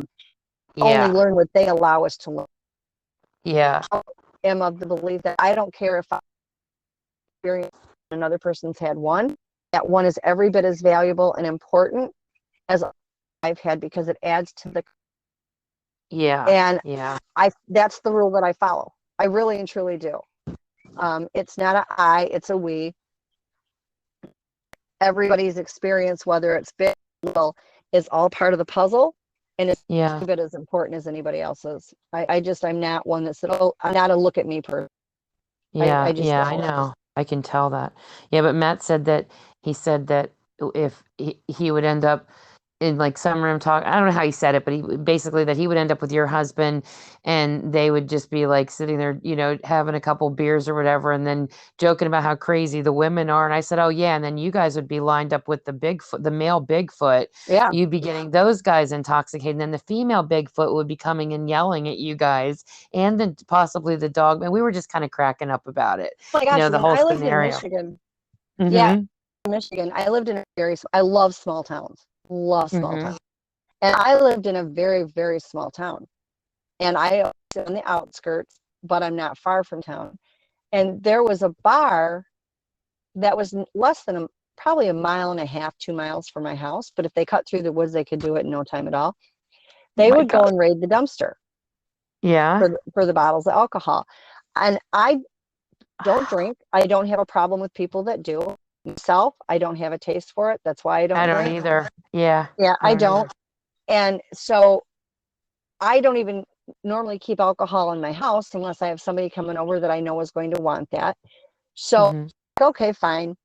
I go outside and like a party with Guns N' Roses out there. There are booze, empty bottles of booze through my. I'm like, what world went on out here last night? I pick up all these bottles. I filled a garbage bag. The next day, they're back. I'm like, you're all freaking alcoholics. I mean, really. Decided to see if we could get them to beer bottle. So we bought a I don't know what pictures of it, top. We put, and we went out, the top had been taken off of it, and they threw the top on the ground. Mm-hmm. It came out. One time he walked out, he doesn't. He says, I got to get the camera. I said, okay. And there was snow on the ground. He goes back, he gets his camera. I went with him. We come back, the bottle's long gone. I mean, just evaporated into thin air. So they must have been close by. And so we took pictures of this half bottle, but they didn't really like it because they only drank half of it. Either that or we walked up on them doing it. But I mean, I would put bottles, and the only thing I could ever, put it to, getting it out of the dumpster. Yeah. Or they were operating inside of liquor stores or something. Who knows? Yeah, well, oh my God. The other night, and we to my house. We have a little girl, and we have an older man here. Everybody's seen him. It's not a big deal. And the older man woke my daughter up one night and told him his name. Now, he had told Pat, and Pat told me, but told anybody. Mm-hmm. Can't remember. Anyway, nobody knew his name. My daughter gets up and she said, I got shaken. Woke up, there was a spirit for me. Hang on, Robin, you're breaking up a minute. Robin, repeat what you just said. You said your daughter woke up by somebody that was shaking her. Yeah. And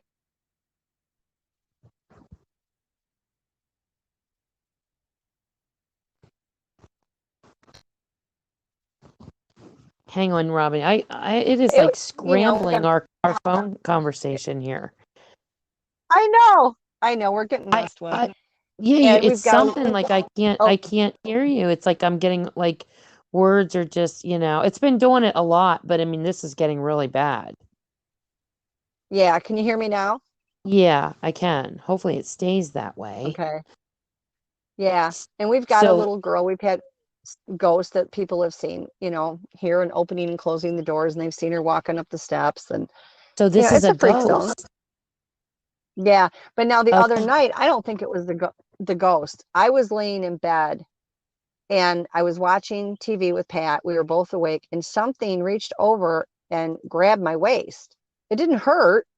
I just felt the pressure of where it took its hand, and it was a very large hand, and it just kind of pushed itself up on my waist, right by my hip. Mm-hmm. And I turned around thinking it was one of the dogs or the cats, and there was nothing there. Yeah. And then Yeah. last night it did it to Pat, Wow. but it is part of what it is. We've been through so much stuff with spirits and stuff. I mean, we've been through so much stuff. We've basically, I mean, oh my God, I've got stories for miles. I just can't even, I mean, it's just insane. It's insane, Yeah. the stuff we go through. I wanted to ask you too, real quick. Matt had asked me, I said, is there any questions you have, that you want to know, like anything that, you're curious about? And he said, ask Robin how she can tell if something is reptilian, like if somebody is reptilian, is it like a feeling or Yeah, can you everything, actually see it or what? both. Okay. Number one, everything has an energy signature. Okay. Okay, so I read energy, so that helps that way. Also, for whatever reason known to mankind, I have the ability to look at something and I can see what it's shape shifted into, but it's almost like I can see inside and see what it really is. Wow. Okay. I don't know why I can do that. I just can. Um, Okay. Nobody was more surprised than me when I started doing it years ago. Yeah. So that helps as well. Like when Okay. that thing attacked me, I was waiting for it. I knew it was gonna. Mm-hmm. I wish I was educated then like I was now, or it would have never made it out of there alive. But I didn't know. My body knew what to do to get rid of it, and it Mm-hmm. instinctively did it. I did not have that memory yet. Mm-hmm. So, but it tracked me. We were in the mountains of Pennsylvania, and we went to go get something to eat. There's a pizza place that was closed, and it was sitting in there. And as soon as it locked eyes on me, I felt nothing but terror. Yeah. And I told my friend what it was, and she said, let's get out of here. The place was closed anyway. We went across the street, grabbed something over there. It got up, and it looked like probably a teenage kid that would be maybe Yeah. 18, 19 years old. And it walked across the street to where we were and came in and just stood and stared at me. And we left and went to the hotel, which it was within walking distance. And we got in and we heard this thing climbing the walls outside of the hotel for a while. My friend heard it as well. Wow.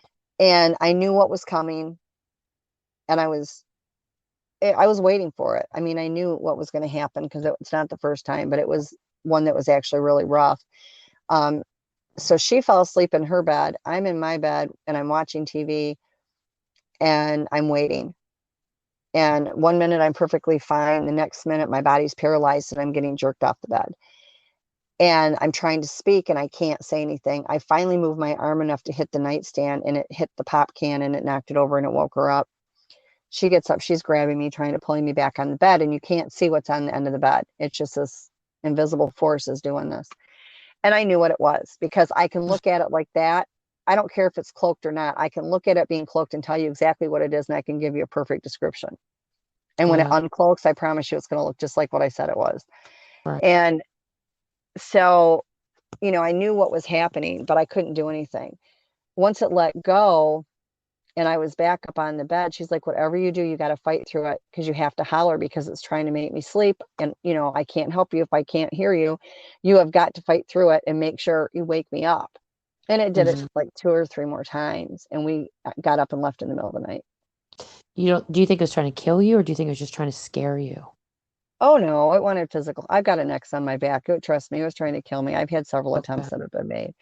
The one time I ended up in intensive care. So, yeah, I have an X on my back. The good things love me, the bad things want me dead. So, yeah. I just the reptilians, I know you had told me at one point you'd kind of given me the breakdown of like the hierarchy of, what's at the top and you felt it was separate than God. Like when you talked about like the AI and then Well, artificial intelligence is actually a real thing. And I'm not going to say that I know all about it because I don't. yeah. I know what the Bigfoots have shared with me. I know what the Dogmen have said. I know what the ETs have said, and I know what I've witnessed. But the AI, the worst thing out there other than the AI is the Draco. And the AI has a very firm grip on the Draco and controls the Draco. The Draco, in turn, controls a lot of the other ETs, but it also controls the cabal. Unfortunately, the cabal is linked with our government. That's And what there's runs like, our government, isn't it? I think that there's a lot of them in the government. I'm not going to say everybody in the government is a reptilian because that's not true. That would Right. not be accurate at all. But they are integrated in it. And they Yeah. do, because they are in very heavily integrated into the cabal, it really does play a huge part on why our world is turning the way it is. And that doesn't mean I'm pointing out any certain one and saying, oh, this one and this one and this one is reptilian. That's not what Yeah. I'm saying at all. I'm saying they are very subtly integrated into our government and manipulate things. Yeah. And you feel, so it's the AI is at the top, then the Draco, and the Draco is basically they're the reptilians. Well, there's all kinds of reptilians. The Dracos are the worst. You're talking about something that's Oh, 14 foot tall with wings and looks like some kind of lizard or dragon thing. I mean, they are bad news. You can go on and do a Google search and they'll show you drawings that they have of them. I mean, it's anything you want to mess with. so And now they, where do they fit in the world? Does anybody ever have sightings of them? yeah, people have had sightings. If anybody Okay. follows like Corey Good, Okay. which I have a lot of respect for him, he came out with a lot of information. And it was really, for me, it was an eye opener because a lot of stuff that I already knew and had Okay. already been taught, he came out and he confirmed all of it. Yeah. And I Yeah. was like, here I was thinking I was nuts because of all the stuff I knew and had seen and was thinking. And I'm thinking, and Pat had been watching his stuff and he kept saying, you got to watch this, you got to watch it. And something kept telling me not to. Now I believe it was probably, some kind of ET that didn't want me to watch it because when I finally sat down and did, I was like, oh my God, like there was a lot of new information as well. But some of the information he had supported what I already knew. Right. And the whole key to all of this paranormal craziness is verify, validate. You have to, if you want to keep your sanity, if you want to be accurate, if you want to stay alive in this game, Hmm. you have to verify. You have to have validation that what you have is right. When I go to do a job for the Bigfoot, just because they snap their fingers, I don't go running. I make Okay. sure it's good for our people as well as their people, that it's not going to hurt anything that should not be hurt.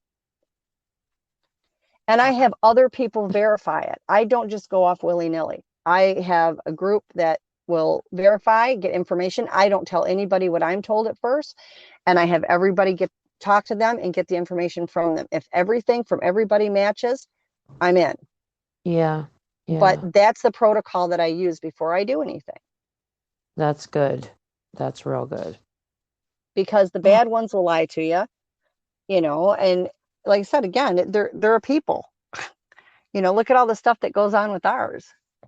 This is just so as if we didn't have enough to deal with, just with the people of this world, with this battle. Hmm. I mean, there's just Well, I so think much that, going on. It's yeah, just insane. and There's I so think that people don't realize this, but I firmly believe that a lot of the chaos in our world today is because of it. People are being manipulated, and the yeah, darker entities are manipulating people and causing a lot of the issues that we have. I firmly And believe that. I firmly believe that too. but I also have a huge faith in God, and I have a huge faith in what everything is fighting for. And I Hmm. believe that, as has always happened, the light beats the dark. I It's do uh, too. you know, um, we'll see. It's I had talked to somebody today that I admire and love very much, and he said, "Oh, I think we're on the upswing now, where it's just the cleanup." And I said, "It's not. I wish it was.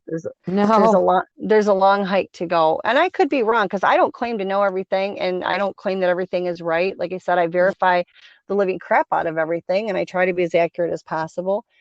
And I speak from my heart and the things that I've learned and the things I've been taught. And you And you go you from really there. feel that Satan in you feel that like Satan and Lucifer are separate from this, don't you? Like you don't. Yeah, Yeah, because yeah. that's I can't grasp how this all fits together then. Like if that's No, but the I mean, truth. as far as Satan and Lucifer, they're going to feed off this darkness. Don't get me Yeah. wrong. Because there's so much of it, they can easily get their hand in it. But what's going on is not demonic. So do you think There, Satan's above? Is Satan above? Like in your mind, do you feel that he's above in hierarchy? Would he be above the AI? Or is I that don't think just, he's tied into that at all. I think those are two separate different areas. I mean, Satan and Lucifer, in my belief, are from the underworld. and then, Do I think that okay, there's things coming up and getting involved in this from the underworld? Yeah, because it's been, the yeah, prophecy says that everything from every dimension, every kingdom, every rift, every portal is now fighting this in on this earth. yeah. So do I think that they're going to put their hands in it? Yeah. Do I think they're the ones that caused all this? No. Do you think God is above this though? Do you think God that is above everything. okay, You so you, know, I am a firm believer that God is above everything. God created the heavens and the earth, and whether people yeah, have a hard time accepting it or not, in creating the heavens and the earth, that means he's also created the ETs because they are part of that. But, and that's where people get really angry with me, but that's just my own belief. That doesn't mean they have to believe it. yeah. I don't want I to just change anybody's mind. But no, with that, the thing is when he created everybody and everything, they were neutral. He didn't create anything evil. He didn't create anything overly. Everything is created neutral. Because of yeah, free will, you choose which path you take, right, right. you know?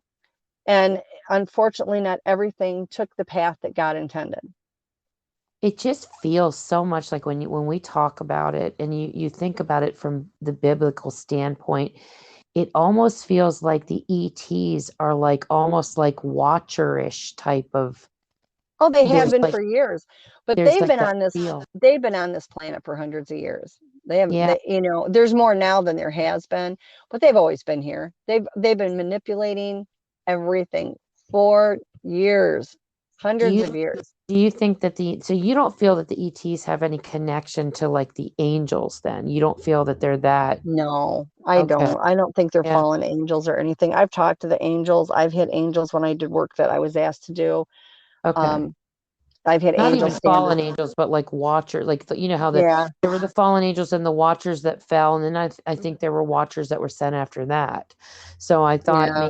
maybe they were tied in. I mean, this is just because we've And learned that such a I can't. single-minded Yeah, way and of that I'm looking not at this. sure on, because it, in my, not my world, but in the things I deal with, I believe in the Bible. I Yeah, believe in Earthkeeper, and I who works side by side with God, and of course God is above him, but he's like the right hand. And I believe in God. I believe in the Bible, but I try not to get too biblical in all of this paranormal stuff. And yeah, the reason I don't is because everybody has a religious viewpoint, and I think everybody is entitled to that. And I try to be extremely respectful of that because everybody's entitled to their own opinion and their right. own religious views. But when you get into this stuff, I'm not saying religion isn't a part of it, but I'm saying everybody has a different belief on religion. every Yeah, religious every religious group has their own belief. So I try to stay away from that. In my little world and the stuff that goes on with me, I deal with what is happening, what the facts are, how it affects. I do know this: hmm, the Bigfoot and the Dogmen are extremely religious. They right, believe in creator, and they believe creator is the same as our God. We all work under the same God. It's not all these different ones and all these, from what they've told me, and that's all I have to go on, right. and so I try to be really careful when it comes to the religious aspect of it, because I do want to be respectful of everybody's religious preference. So basically my standpoint is I believe in God. I believe God created in the heavens and the earth. And in that also means he created everything out in the galactics, because he created all of it. He Right. created all these entities and all these beings, and they were all neutral when he created them. But then, like us, they take their own path. Yeah. And Yeah. that's where it separates the good and the evil. He didn't create anything to be bad. He didn't create anything to be only good. He created us. What we do with it is up to us. Hmm. And that's not a reflection on the amazing thing he did when everything was created. Yeah. And I think Yeah. that, do I believe that some of the biblical times are happening? I do. But I try to be very mindful of how far, when I speak to people, how far I go with that, because I would never want to hurt, offend, or be disrespectful of I anybody's know. beliefs. I know what you mean. I that's really cool too. I try to, I really don't like that either. People get into arguments over it. It's like I'm not trying to argue about our religion in any way. I'm trying to like find out, like trying to Yeah. like search for the truth and throw stuff out there and find out if that could Yeah. be, and that you Well, were I know told, that, or, you know. when I had to deal with a group that was very aggressive, and when I did it and I was called to do it, I will never forget that experience, because as I was there doing the work I was supposed to do and I could hear them running through the woods towards me, I distinctly heard God say he was there. I felt a hand go down on my shoulder and I felt Earthkeeper on the other side. And I heard the words from Earthkeeper saying that God and I will stand beside you. Yeah. When all this went on, it was extremely spiritual. Like I can't even begin to explain it. And I felt their presence. I felt the hand on my shoulder, Yeah. and it gave me the strength I needed to do what had to be done. That's amazing. Yeah, it That's was so it was cool. incredible, just incredible. Yeah, I think with me, I just like there's a part of me is just trying to connect it all. I'm like, okay, how does this fit there? Like, Well, it's like, and the oh my thing God, is Pat and you I spend know? hours, and right now we're working on a lot of the stuff with the big battle, and trying to put Yeah. some things together and go where we're needed to go for it. But you get to the point where it's like, okay, it's Yeah. just another day, It's just, yeah, whatever. taking it one day at a time and seeing what comes my way. Basically that's all Yeah, you could really do. It's just fascinating. Like I'm just, because we're trying to, you almost have to unlearn some of the programming that we've had, like I said, with the single-minded way that we've been brought up to believe, we've been what we've been you taught know, doesn't exist. right? And unfortunately, there are reasons for it. I don't know all of the reasons. I know some of them. But the thing, and we can do that on another day because we're about to run out of time again. But I know we are. Yeah. um, you know, it's so deep. It's so incredible that it blows your mind. But the world that we have been taught exists has never existed. Right. It really Right. hasn't. And there's different levels of the government. So I'm not saying this is all being done by the people in the White House. There's different levels of government, and there is a government that controls all this stuff. And Wow. I'm not going to say that the ones in the White House aren't aware of it. Yeah. I think Yeah. they are. But I will say this, that the shadow government, as I call them, and that's probably not the proper name, but I call them the dark government or the shadow government. Mm-hmm. And, that has a lot to do with it. Mm-hmm. Mm-hmm. Yeah, I agree with you. You need to write a book, Robin. I know You really do. everybody says that to me, and I have a very good friend that even offered to ghostwrite it. All I had to have to do is record it. And like I said before, Doreen Fisher and I are starting a show, and it's supposed to start tonight, actually. So I'm going to have to get off here pretty soon. Oh, cool. Okay. Yeah, and it's more on disclosures. We're going to start out with some soft stuff as far as information with the Bigfoot and lead up to some bigger things, and then hopefully get some guests. And we'll see how it goes. I'm not sure people are Right. ready for it, but we're going to give it a whirl. Well, give it a whirl because I want to listen to it for sure. Yeah, I'll let you know So if we're going to tape it, I think, tonight. send I me don't the know. link to it later on tonight, or Yeah, like I if you get a will. chance, send me the link. Yeah, like I But said, we're going to start out with just some soft stuff to get people, yeah, in the conditioned. vibe. Yeah. And Like as it prep goes yourself. on, Pull up a glass of vodka and or a yeah, cup pick of up a coffee. And, chair, yeah, kind of kick back. And Doreen also has said, write a book. I'll help you with it. And I'm like, you okay. should, Robin. Honestly, you If I do it, there's going to be two books. It's going to be the one that can go out for ah, everybody to read. And then the other book is going to be one that when I pass on, whoever next takes my place is going to need, oh, because that's amazing. like an Well, you might have instruction to manual. actually, yeah, you might have to But write there's a bunch of them, not just Yeah, but one. I'm not the only one like this. I don't think for a minute that I'm anything, super special or important. I'm just this person that all this has happened to, and I'm in this position. There's a lot of other Yeah. people that are doing just amazing things and having great encounters, Yeah. and are all part of the grand design. I mean, it doesn't matter if it's somebody that's just there to get the message out, like Mm-hmm. yourself.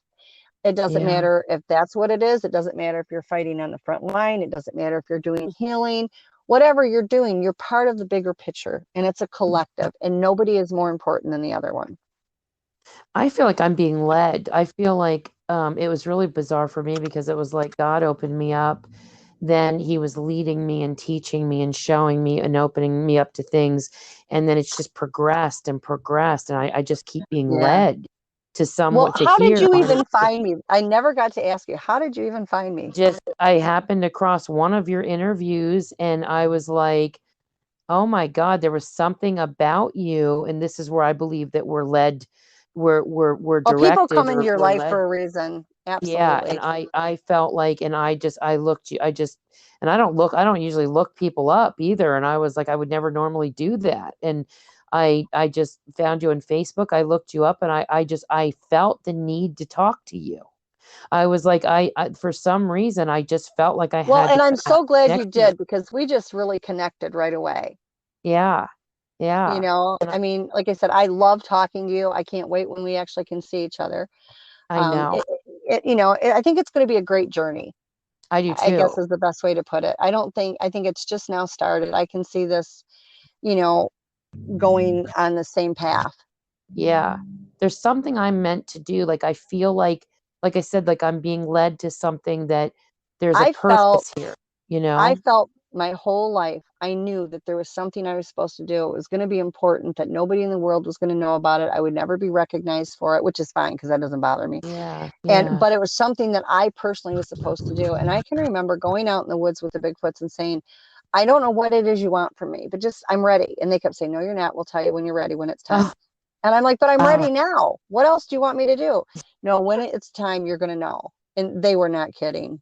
When it was finally time, it was like, that's just a amazing. landslide, just a landslide, and things going on that I would never have comprehended, and having people around that are watching it, you know, Mhm. so I know it's not just in my head. And yeah, it's been a wild ride. I wouldn't Yeah, trade it for anything. I feel like I could, it's like even when I do my podcast, like I don't really care who listens. It's not about the numbers for me. I just want people to know the truth. I'm like, I just want people to Yeah, understand that this stuff's going on and how to potentially share enough information that we know how to battle the bad. yeah. That's what I want. That's my goal here. It isn't, And having it all people comes listen or, down, Tracy, it all comes down to energy and vibration. yeah, That's that's the bottom line. And we've all got it. We all possess it. We just got to learn how to tap into it and use it. I know. I But know. I'm going to have to pop off because Yeah, I me have to too. get to the I know other we're one. probably like this has been like I thought. I don't think we were prepared to do it this long, but that we just can't seem to get enough of each other. So, I know. It's like this has been going on for 3 hours. well, listen, I'm going to contact you soon. We'll do Yeah, more. we'll do When some you're more. ready, because I know people are calling you and you're involved with so much stuff right now, and I don't want to get you too tired. But Yeah. just All right, let sweetheart. me Well, know. it's been great. And I will talk to you later. Okay, take care, Bye. Robin. You too. Bye Bye bye. bye. And that wraps up the show for tonight, everybody. I hope you enjoyed this episode as much as I enjoyed just the interaction with Robin. She's just incredible. I plan to have her on many, many more times. Maybe have her be a regular on the show because she has a lifetime of knowledge and encounters and experiences. And I just love having her on. She's just incredible to talk to. So I will talk to you guys soon. You guys enjoy your night or day. Say your prayers. Stay safe. God bless you all. And talk to you soon. Take care.